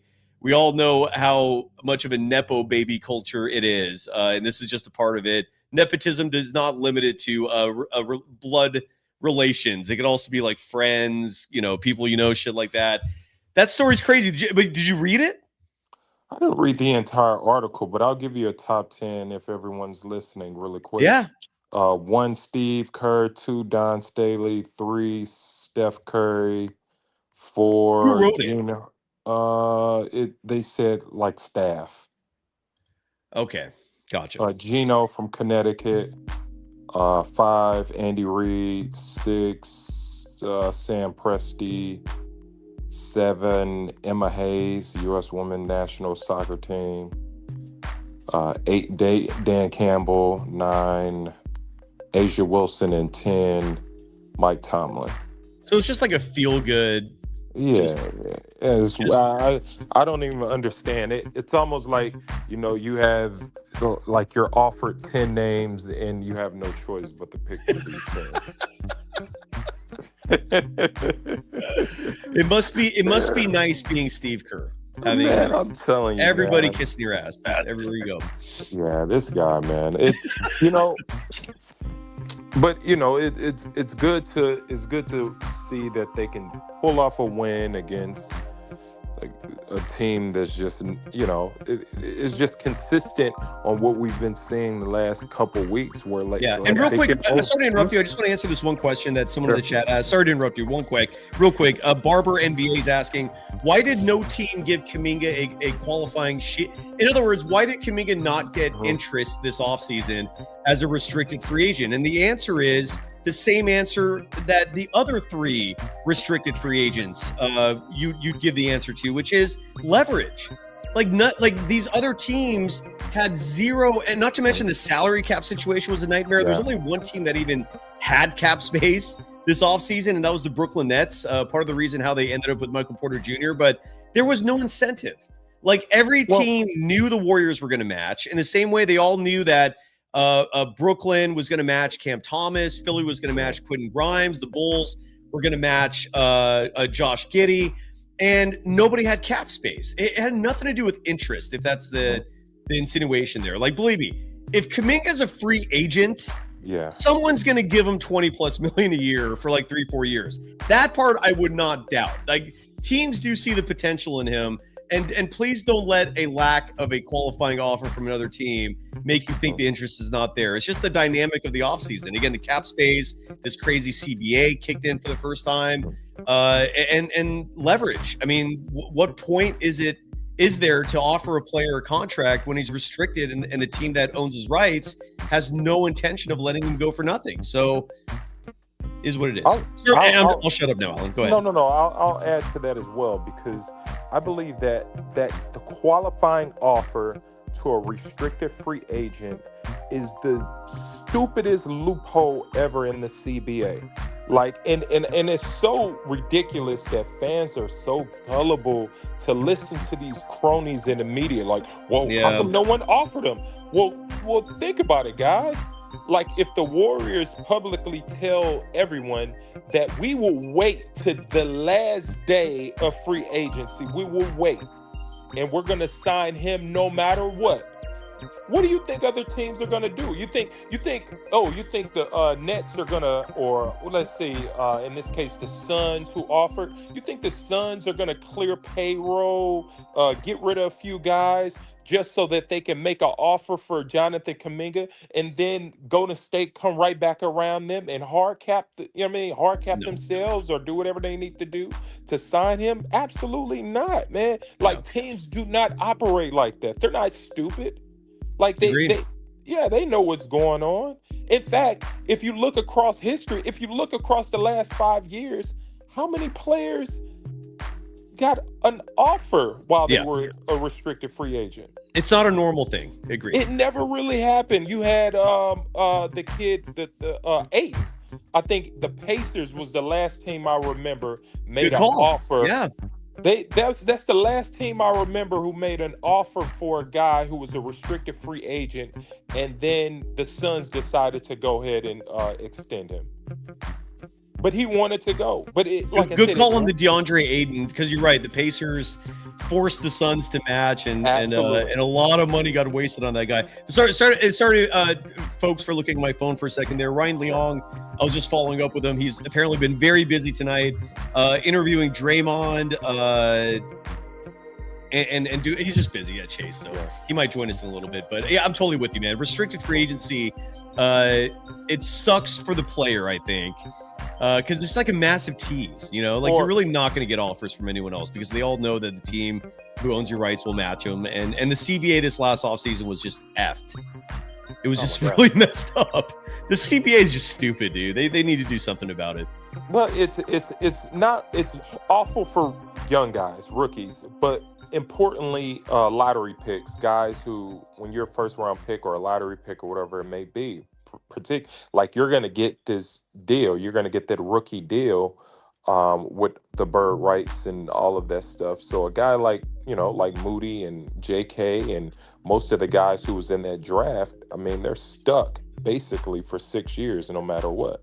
Yeah. And so the CBA, I think that between Jonathan Kuminga, the restricted free agency this year, and what Jonathan Kuminga is going through right now, I could assure you that the Players Association is watching. The CBA will make some adjustments specifically because of what Jonathan Kuminga is going through right now. I could assure you, if anyone is listening out there, that the Players Association does not like what's going on with Jonathan Kuminga right now. Right now. Hell no. I do love chosen people in the chat saying blame CJ McCollum, who was, I believe, the union president who signed off on the most recent CBA. Yeah, he got a lot of shit for that, rightfully so. It was not a good deal. It is weird. It is weird to me that like the NBA Players Association has NBA players like leading it. I get that, but oh my God. I hope that person has a very like experienced lawyer who's accustomed to reading these very like lengthy contracts with fine print just to make sure you're not getting effed over. Because remember when Chris Paul was the union president? Yeah. I don't think Chris Paul has like lawyering skills. And it's like, this stuff's crazy. You're not an attorney. What do you do? Why is he? Anyway, it's like they're president in name only, but they have this like tremendous power that still goes with it. It's weird.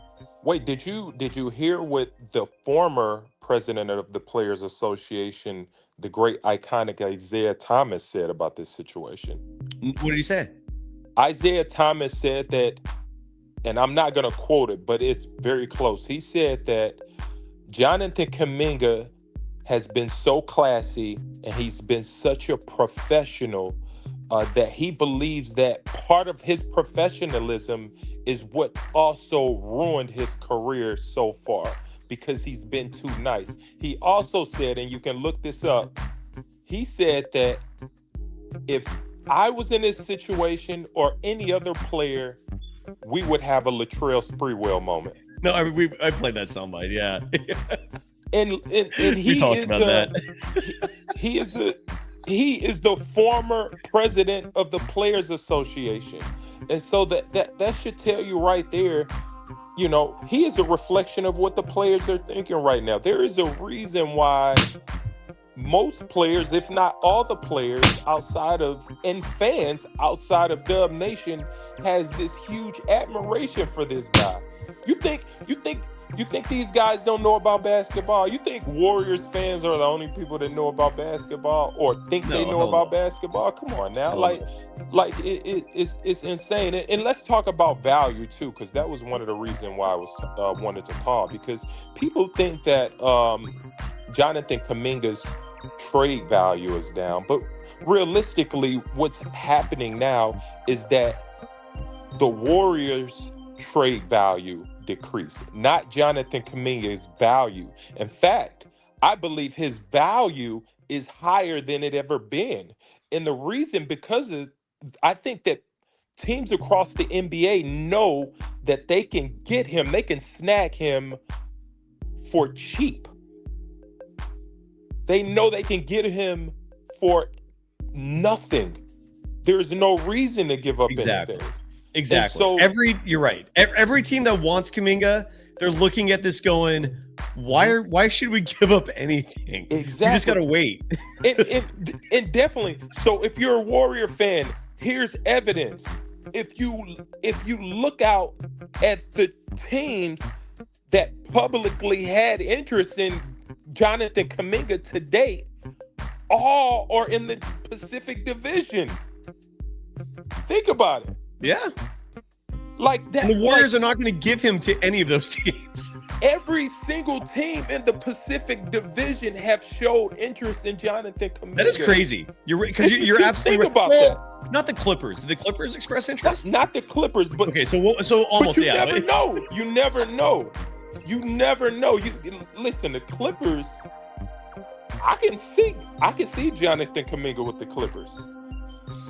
I can see Kaminga with like any team, really. It is such a frustrating situation that the Warriors head coach just doesn't think he should play.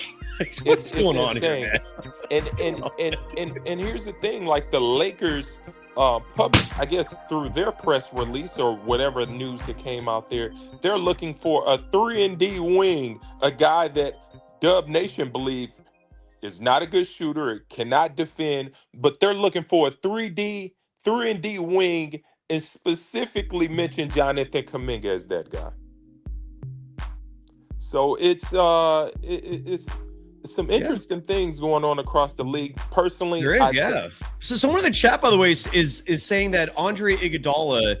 Does anyone still listen to his podcast? Is that thing still on? Wasn't it called like Point Forward or something like that? Yeah. I haven't. I'm subscribed. I haven't seen any notifications. And maybe he hasn't been doing. I don't know. Yeah, because that show used to make some waves, and Iguodala has been largely just quiet, I guess, lately. But someone in the chat is saying that Iguodala, and yes, send me that link if it's true that Iguodala once compared Steve Kerr. This is crazy if that's true, but. Basically, to what's the best way to put this? I don't want to sound wrong. To somebody that owned a large piece of property in the Deep South before the Civil War, if that makes sense. Oh my gosh! Iguodala supposedly compared Kerr to that. I wouldn't if be that's surprised. True, send me that link, please. I do. I would love to. I would love to hear that for myself. That is news to me. So please do send that if that's true. But. Yeah. Andre Iguodala is pretty outspoken. He'll say some shit you would never imagine. I'm from the Midwest, of course. I'm from the St. Louis area. Andre is from Peoria. Him and S. Dot, they're from pretty much the same area within the Midwest St. Louis area, like maybe an hour or two away from where I grew up. And I've seen them quite a bit. In fact, Andre Iguodala, he has a son that plays basketball near the St. Louis area. I think in the Ozarks or something like that. So, and by the way, KKS mentions another team that's interested in Kaminga. That's absolutely the Trailblazers. That's true. Who are not technically in the Pacific Division, but they might as well be. So. There's your fourth team instead of the Clippers. There you go. I mean, that Grant situation. Listen, the Jonathan Kuminga trade, what's going to end up happening, the Warriors are going to have to, they're going to need to move him with the draft pick. And whatever team they get him, and this is the values situation that we should point out. The player that the Warriors will get back will probably be a player that's being benched on another team, which would probably be multiple teams. Right. Multiple players. Well, and I love what KKS wrote, Alan, because I think that it's very true that if the Lakers did somehow get Jonathan Kuminga, Luka Doncic is laughing his effing ass off, man. Yeah. Luka Doncic would like that. There's no chance in hell he's going to the Lakers. Like, just thinking about that just makes me think that the front office would cringe at even the thought of sending him there, because Luka would capitalize on that, man. He totally. Oh my God. Oh my God. But just ask yourself, Cy, do you believe that the player the Warriors get back will play more for the Warriors than Jonathan Kuminga will for his next team? Say again. I'm sorry. I don't. Do you believe that the player that the Warriors will get back in this trade will play more for the Warriors than Jonathan Kuminga will on his next team? It depends. I don't think so. I don't think so. Because if the player. Yeah. The player, Jonathan Kuminga, is going to go to his next team and immediately start and play more minutes than he's ever played in his life. You're probably right, but like if it's someone like Lauri Markkanen, then maybe I can see being a push, right? I'm 150% sure it won't be Larry Markkanen. Mike Lowry. Mike Lowry. Mike Lowry. I'm Mike Lowry. Lauri Markkanen. That's how you actually pronounce Lauri Markkanen's name. Lauri Markkanen. Lauri. It's not going to be Lauri Markkanen. It's not going to be MPJ, who's fighting like hell to not get traded to the Bay. I know that for sure. I know. Well, that's another factor. You're right. Like Frank Red on the show 2 nights ago was talking about how, like Michael Porter Jr. would want to play for the Warriors, and he's probably going to push for that. And I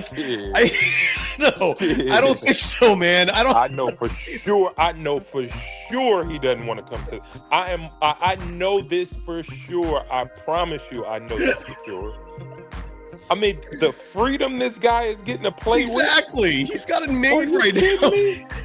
Jeez. I mean, this guy has it in a bank. Like, dude, he's dating the whole New York scene. Oh my God. He has no like restrictions on his game. He can do whatever the hell he wants. He might go to an all-star game. Dude, Michael Porter Jr. is living life right now. I think the last thing he wants is to get traded.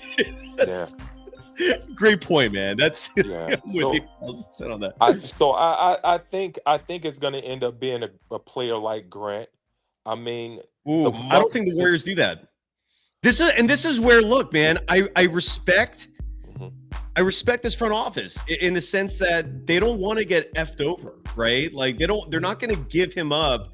Let me look up Jerry Grant's contract real quick too, because that could answer this question really easily. Like if his contract goes through, let's say like 2028, no, hell no. Then there's zero chance. I know he's got a big contract. Okay, so he's on a 5-year, $160 million contract currently. Which so started he makes a when? shitload of money. And it goes through 2028. Oh wow. No. He's owed $32 million this year. So if you want to get him from Portland, you'd have to include, I guess, if you can convince Portland to take Buddy Hield, you could probably make it work, but you can't do it with just Kuminga's contract. Next year, he's going to make $34 million. 2 years from now, he's going to be 33 years old, making $36 million. Man, another interesting name I've heard Warriors mentioned is the great former Warrior Sadiq Bey. And so the guy you flipped to get GP2. I know. Like, I wouldn't hate Sadiq Bey. Let's see what Sadiq Bey makes.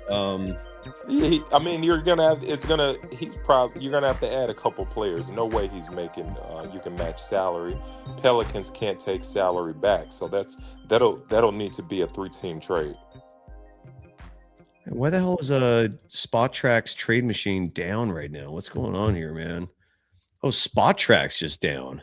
Dude, man, you've been wearing out the system, man. Well, I was gonna see. Okay, everybody in the Bay logged in right now. Well, I guess it doesn't matter anymore because I could just use any trade machine because I was using Spot Tracks because you could be flexible with the restriction dates, so we were able to like move Kaminga before January 15th, but it's now January 15th, so I think I could just use like the ESPN one. That is weird though that Spot Track's just down right now. Was it back up? It's back up. Okay, good. All right, so it's just down for a second. All right, let's check out the trade machine to see what the Warriors can do with New Orleans really quickly here. Shardall's waiting in our green room to wrap this show up. But in the meantime, so it's Warriors and Pelicans. Where are the Pelicans? All right. Oh! Yeah, that's crazy. God damn you. You're having issues. Okay, let's try a different one. ESPN? Let's try the ESPN one. Since Spot Track's having technical issues. All right, so now we're on ESPN's. Okay, so Golden State. Team 2, New Orleans. All right. So every time I see LJ Cryer's name, that's another reason to get frustrated because LJ Cryer should be playing right now. Oh my God. But this guy, Brandon Pajemski, just has to get minutes. He's a connector or GP2 because I guess he sets enough good screens for Steph. LJ Cryer. All right. So we're spending.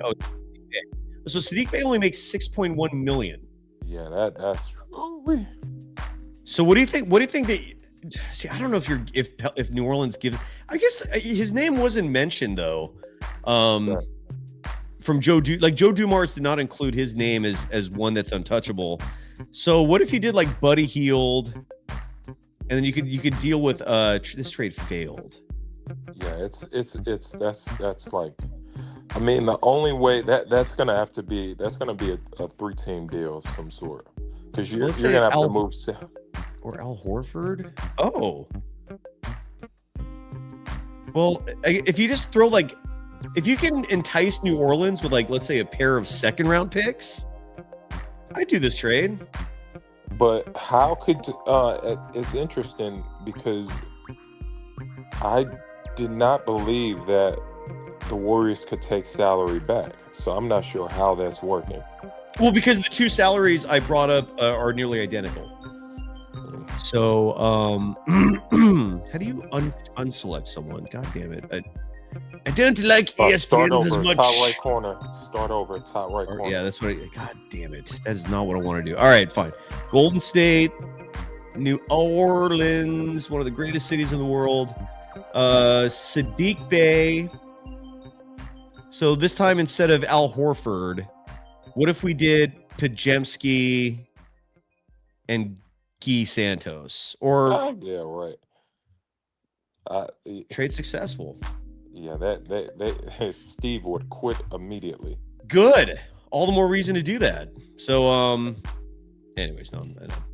Yeah. All right, so it's possible. Who knows if the Pelicans would move him, but I wouldn't hate Sadiq Bey. And that also leads to the next question, which is maybe most important. Would Steve Kerr play Sadiq Bey?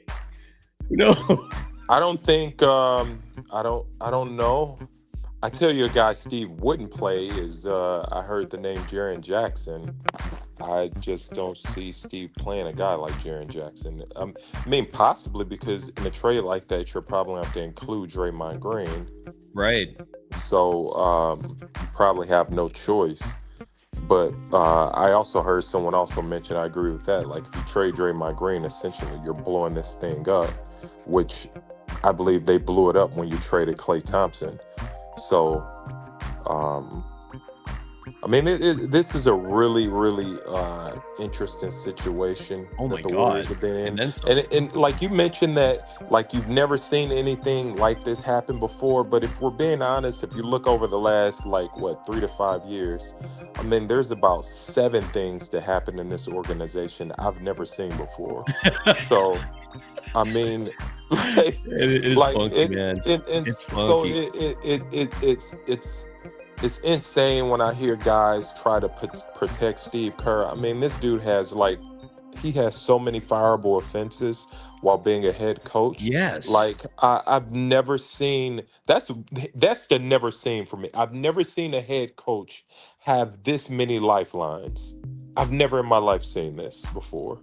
I mean, and I don't really care about the 4 rings. The 4 rings should not be protecting this guy at all. No, agreed. Now we're on the same page. Man, Well, I'm just trying to see how, like, if to get Trey Murphy, like, who do you have to give up? So Trey Murphy makes $25 million this year, and then I think his salary goes up a little bit starting next year. But let's say you want to trade Kaminga, and who's the second guy? Probably Moody? GP2. Try GP2. GP2 has a trade. He has veto powers. So what about Guy Santos? He has a no trade clause. Yeah, let's try Guy Santos. This trade currently fails. He makes 25. So it's good for the Warriors. It's not good for. Yeah, it's something about the cap. It's too much money. 22.7. Yeah, the salaries don't match. That's a hard trade.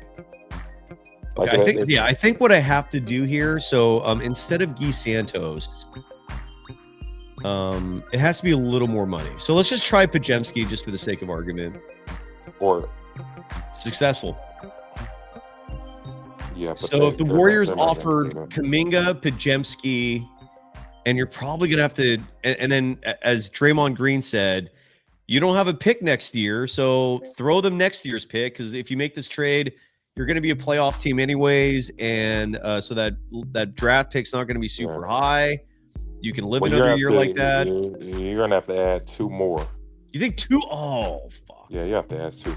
I mean, it's just think about it. Like, Cy, come on. Like, teams know what's going on. Yeah. And the reason why that was one of the reasons why Jonathan Kuminga's teams threw out the demand. They threw the demand out because the Warriors was like, we don't mind keeping him.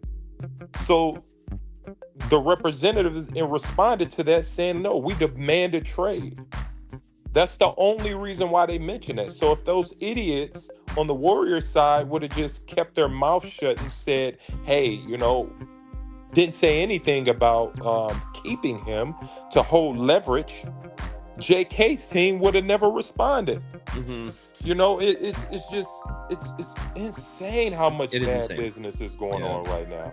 It's going to be a tug of war into the 5th, but I mean, you have to trade this guy. I mean, if you have any integrity as a franchise, in which I'm starting to second guess, I've been second guess the integrity within the Warriors, because it just doesn't make sense. Like, if you hold on to this guy, it's like you're spitting in his face. Like where's your integrity?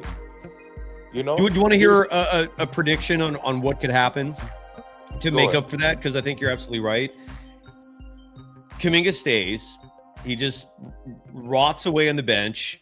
And side note, do not pretend that the ownership group of the Warriors is not livid at Kerr for the $22 million that they're paying Kaminga, not to mention the luxury tax penalties on top of that. So I don't know what the actual cost of having Kaminga is, but your coach, because of his personal decision to bench this guy, is making you as an organization spend what, $35-40 million for nothing. That bothers rich people. They're not happy about that. I can promise you they are livid about that they are spending that's a lot of money, man, for a guy to just sit there and do nothing because the coach doesn't think it's a good fit. And again, this is where the front office does deserve blame, in that they're enabling this. They're not doing anything about it, and they do have the power to do something about that. But It's don't discredit the embarrassment of what they're doing. Like they are not like across the NBA of the Players Associate. No one is looking at this franchise right now pleasantly. I'll say that. I mean, and you can tell, like, it's like players are biting their tongue just a little bit to say how they really feel.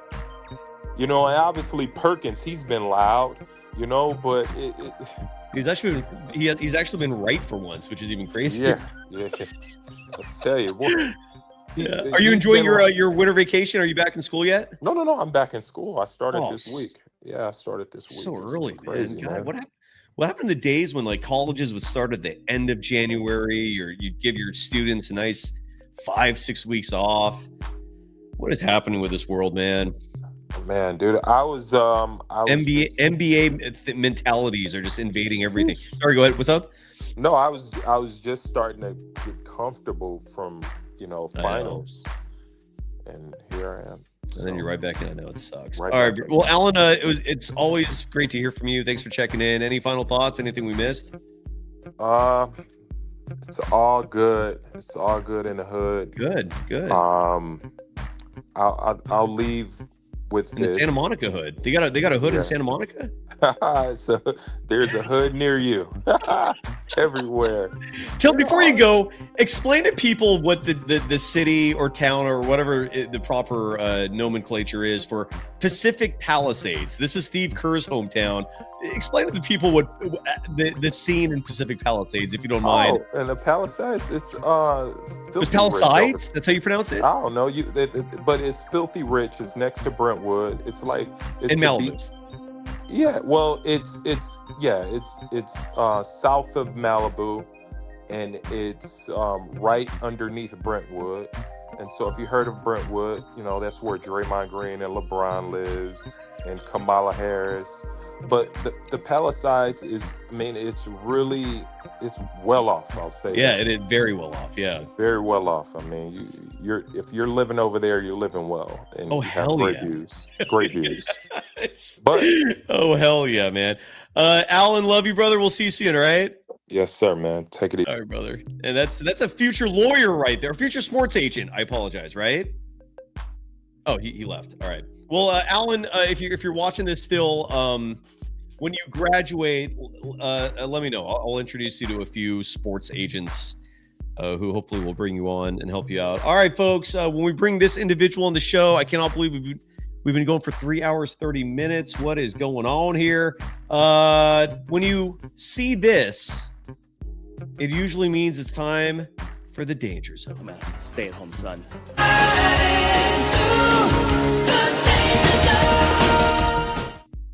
How you doing, Sherdall? Hey, Cy. I'm a big fan of your YouTube channel. You make some great content videos on the platform. As the Golden State Warriors take down the New York Knicks 126-113, Warriors win by 13 over the Knicks. It was a great win. I loved it. I'm a big Warriors fan. I'm a big fan of you too. What were your thoughts on the victory tonight for the Warriors? Your delivery tonight is very sharp, man. Like you're smooth. What What's were your different thoughts about tonight? What's going on? I'm using these USB-C headphones that come with the iPhone. I'm using those tonight. And it's making you just it's articulating me. I'm sounding a lot better with them. I'm gonna keep using these. You're faster, man. Yeah, it's like you're like something was like an obstacle for you before that, and that obstacle is lifted. Bravo. Let's talk about the Niners for a second while I have you. FanDuel lists the odds for this game. This is the Niners at Seattle. This game is Saturday, which is kind of messed up because it means the Niners only have 6 days in between games, if my math is correct. And the Seahawks are favored. I'm sorry, the Seahawks are favored by 7 over your San Francisco 49ers. Shardal, preview the game, please. I'm as a diehard 49er fan, I'm so pumped about this matchup between the Niners and the Seahawks at Lumen Field. It's gonna be a good one. I mean, if we win this game, then we're gonna move on to play either the Rams or the Bears in the divisional in the NFC Championship game. Can I give you a prediction on the other game? Can you give me a You could give me a prediction on the other game. I think the Rams are going to easily beat the Bears. I think whoever wins this game will play the Rams in the NFC Championship. The Niners will play the Rams in the NFC Championship game. So this will be a chance, if the Niners can win, this will be a chance for Kyle Shanahan to have revenge on Sean McVay. I love it. He's going to get revenge on Sean McVay. What realistically, do the Niners have a shot? Because their defense is just a ragtag group of second stringers, like young players, like nobody knows anybody on this defense, but they're making plays, man. They're showing up. Some people say it's an advantage because there's no scouting reports on these guys.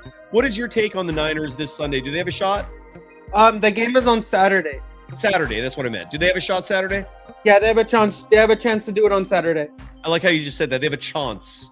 That's a very snooty way of talking, Shardal. They have a chance at doing this. Sorry. I'm not teasing you. I just thought that was funny. I love my Niners. Niners. Like you don't talk like a hoity-toity high society member. Would you like to have some tea and crumpets? Would you like some tea and some crumpets?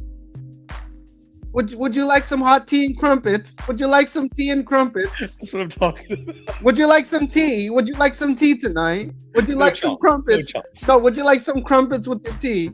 Would you like some? I'm sound like a high-class British gentleman. Yes, Are you ready to do the scoreboard? I'm ready to do this. I'm ready to go over the scoreboard and let's wrap up the show for the night. Let's do it, man. I cannot believe we've gone this long. My apologies. If you're still with us, mad respect. We're all in this together. All right, here we are. It is Thursday, January 16th.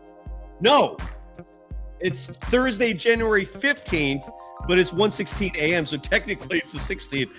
That's how late we're going here. Jesus. In the association. So this is yeah. So for the AFC Championship game, I got I got the Broncos and the Patriots going to the AFC Championship game. I got the Rams and the Niners going to the NFC Championship game, and I have the Super Bowl between the Broncos and the 49ers, and the 49ers are going to win. I hope you're right, man. I really hope you're right. It's been way too long for the 49ers. Well, my best friend is a Broncos fan, and I'm a Niner fan, and I would really love us to collab together for the Super Bowl. And what I'd also like to do if your teams play each other is just give them a good slap. And slap. I don't know why I'm having that sound effect. Give him a slap. Give him a slap. There we go. Okay, so in the association, sorry for being juvenile there. The Orlando Magic improving to 20. Yeah, what? Stop acting like a 5-year-old kid. I know. It's my fault. The Orlando Magic. If I was your dad, I would have corrected you. If I was your father, I would have corrected you. The Magic winning 118-111 tonight, hosting the Memphis Grizzlies. The Orlando improves to 23-18. Memphis drops to 17-23. Paolo Banchero, 26 points, 13 rebounds, 4 assists in the win. Jaren Jackson Jr., 30 points in the loss. A final that helps the Warriors. The Detroit Pistons, coming away with a win at home over the Phoenix Suns, who are now just 2 games, actually technically a game and a half, 2 in the loss column, ahead of the Warriors for the 7th seed. So the Warriors are catching up to Phoenix. Detroit winning. Yeah. So the Memphis Grizzlies have just finalized a trade. They're gonna send John Morant to the Miami Heat, and they're still looking into that. But I think John Morant will be good on the Miami Heat. Are you being honest with me? That's honest. He finalized a trade. He's going to the Miami Heat. Well, I need to confirm this real quick. Forgive me. What's your source on this, man? Who told you that? I just look. It came from Shams Charania. No, it didn't. Shams Charania said John Morant's going to the Heat. Hold on. If that's true, that's a big news story. The last tweet from Shams Charania Shardal says Knicks Jalen Brunson is out tonight against the Warriors with a right ankle sprain and listed as day-to-day. So it might happen, but You might have been sentineled, my friend. Elsewhere in the association. I lost my scores. Where are you? Where are my scores?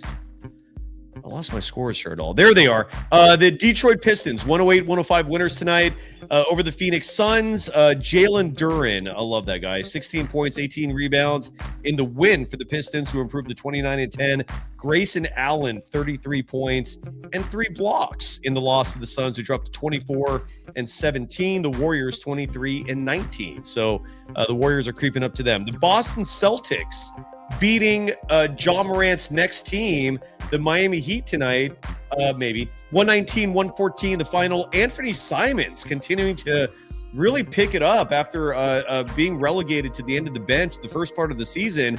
Joe Mazzulla now putting his faith in the kid. 39 points in Simons tonight in the win. Norm Powell, 26 points in the loss for the Miami Heat. Miami drops to 21-20. Boston improves to 25-15. Yes, sir. So Jason Tatum is out indefinitely. That's a big blow to the Celtics team because Jason Tatum is such a great player, and him and Jaylen Brown play so well together. And it's just like it's so great to see those two guys on the court. And with him out, it's gonna hurt. It's gonna hurt to see Jason Tatum out. It's gonna hurt, but I think Celtics fans are gonna get used to it. He's been out all year, so they're used to it. Yeah. By the way, Teo Irvin Shardall is asking whether or not we saw that highlight of Anthony Black dunking on 4 people. I think it was dunked on 5 people. It was phenomenal. I did see it, and the picture to me was more special than the video. Like, because there's a snapshot of like all 5 dudes getting beat by him. It's a great look. Shardall, have you seen it? I haven't seen it, but I'll definitely let you know what my thoughts are about it when I see it. Here, I'll show you the picture right now. I can do that, I think, without violating copyright. Just give me 1 second here. The picture is absolutely fantastic. Let me see if I can pull this up. Here it is. I found it. Give me 1 second. All right, I got it queued up.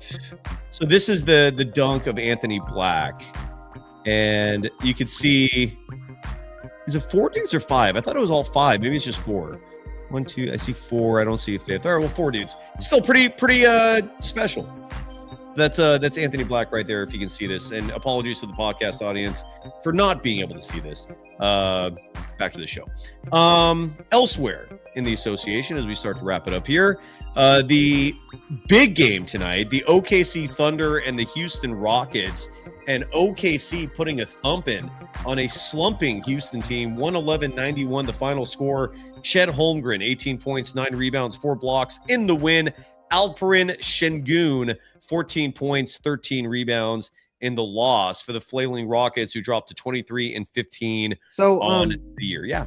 So the OKC Thunder they're looking like one of the most electric teams in all of basketball right now. SJ is leading the squad. Chet Holmgren is also helping out a little bit. J-Dub is also helping out. So, they're going to finish 73-9 to end the season. You think so, huh? They're gonna go 73-9 like the Warriors beat the Bulls record. That'll be crazy if that happens. Elsewhere in the association, the San Antonio Spurs winning at home tonight, hosting the Milwaukee Bucks. 119-101 the final. Victor Wembanyama, 22 points, 10 rebounds in the win. Giannis Antetokounmpo, 21 points in the loss. Shardall, did you hear the rumor that Giannis Antetokounmpo might be going to the Warriors? I don't agree with that rumor at all. Okay. Because Giannis is not coming over here, and Warriors fans can be as optimistic as they want to be, but he's not coming to the Warriors. So if you think he's coming here, take that out of your mind and just throw that out the door, because that is not happening at all.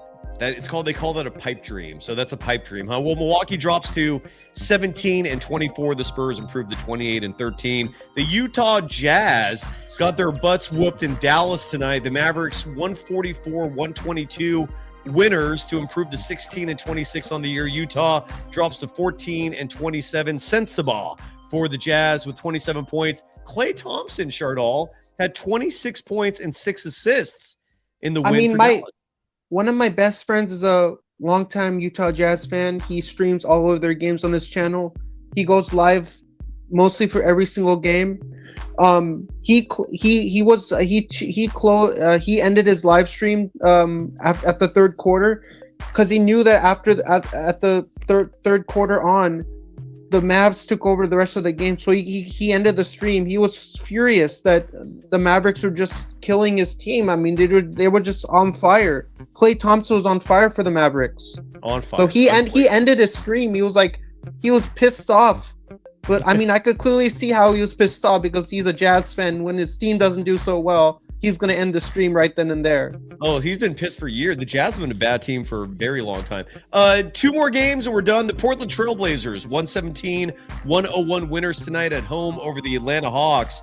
The Blazers improving to 20-22. The Hawks dropping to 20-23. Okongwu, 26 points, 9 boards, 3 steals in the loss. Shaedon Sharpe, 24 points, 9 rebounds in the win. And let me get your thoughts. What were your thoughts on the trade that sent Trae Young to the Washington Wizards and Corey Kispert and CJ McCollum to the Blazers? Did you agree with the trade, or were you like it was an all right trade? Like, you don't agree with it, don't disagree with it?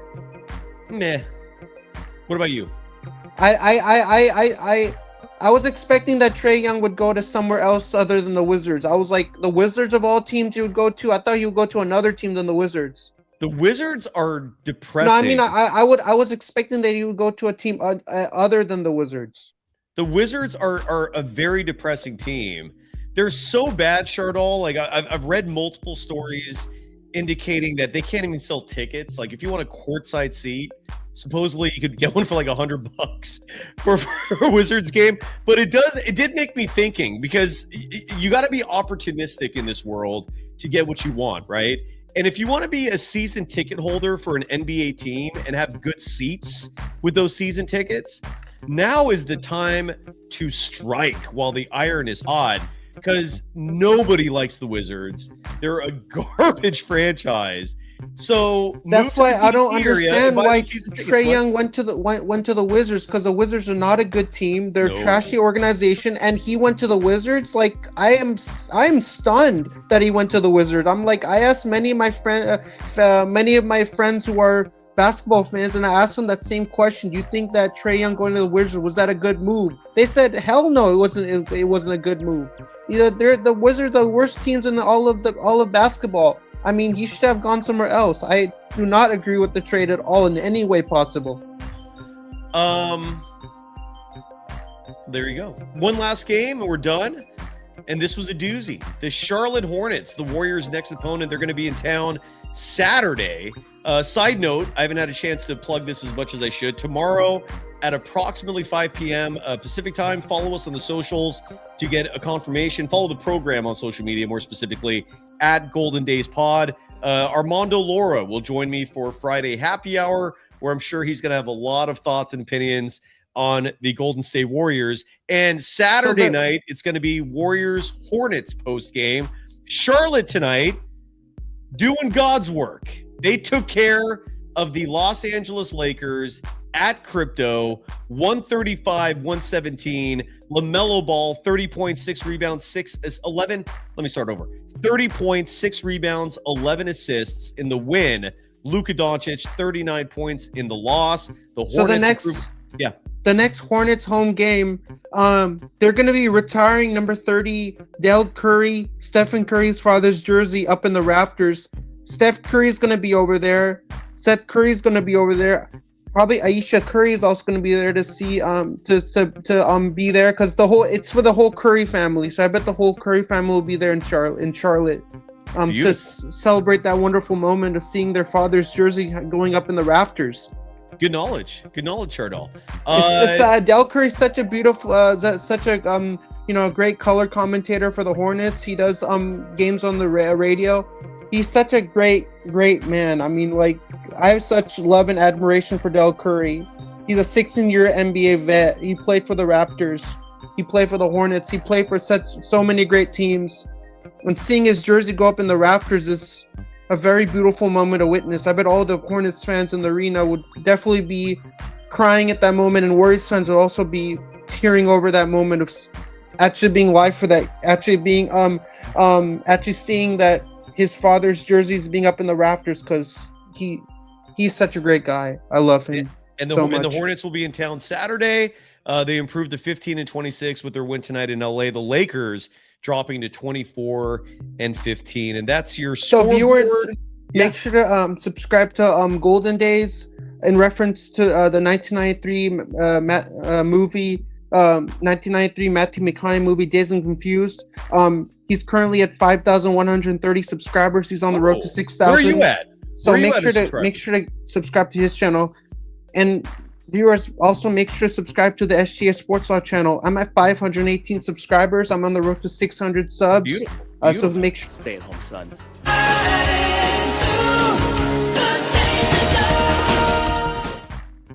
518, bravo. And make sure to go to my YouTube channel. Make sure to give me a like and a follow. And ring that notification bell so you'll never miss out when I post another video on my channel.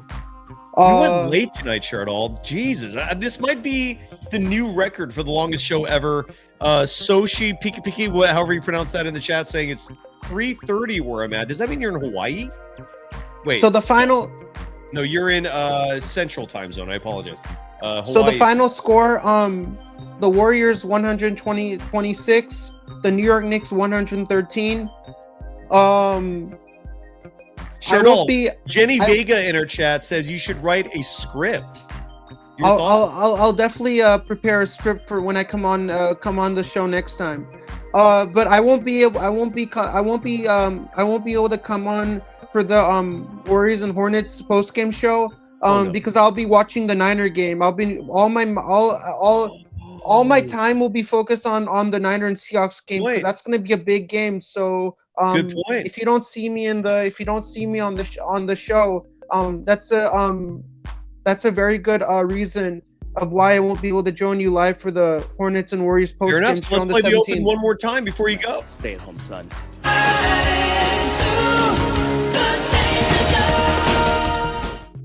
Yeah, Saturday's a big sports day here in the Bay Area. Go Niners. I'm a big fan of you. I think you have a great sense of humor. I think you make the show very entertaining as it already is. Thank you, brother. And I'm fading though. I'm officially hitting a wall. It's time to go. I'll definitely join you for the Miami Heat and Warriors postgame show, and I'll join you for the Raptors and Warriors postgame show. Beautiful. Thanks everybody. Warriors. Hey, it was great coming on, and I'll definitely see you around. Thank you, Shardall. The great Shardall. Thanks everybody. Hope we didn't talk too much about Johnny Kaminga tonight, and we'll see what happens with that crazy situation. As again, there's a few options out there. Trey Murphy, we heard Draymond Green officially express his interest in that particular player. I'm still keen to maybe a Lowry, not a Larry Markkinen trade. It's Mike Lowry. I'm Mike Lowry. Lowry Markkinen. If we can get a Johnny Kuminga for Larry Markkinen, Lowry Markkinen trade, I wouldn't hate that, but we'll see what happens. Craziness with the Golden State Warriors. But they won. They improved to 23-19. Good stuff. We'll be back soon. Thanks, everybody. Sincerely, from the bottom of my heart. I mean that. Thank you. And we'll see you on Friday. Good night.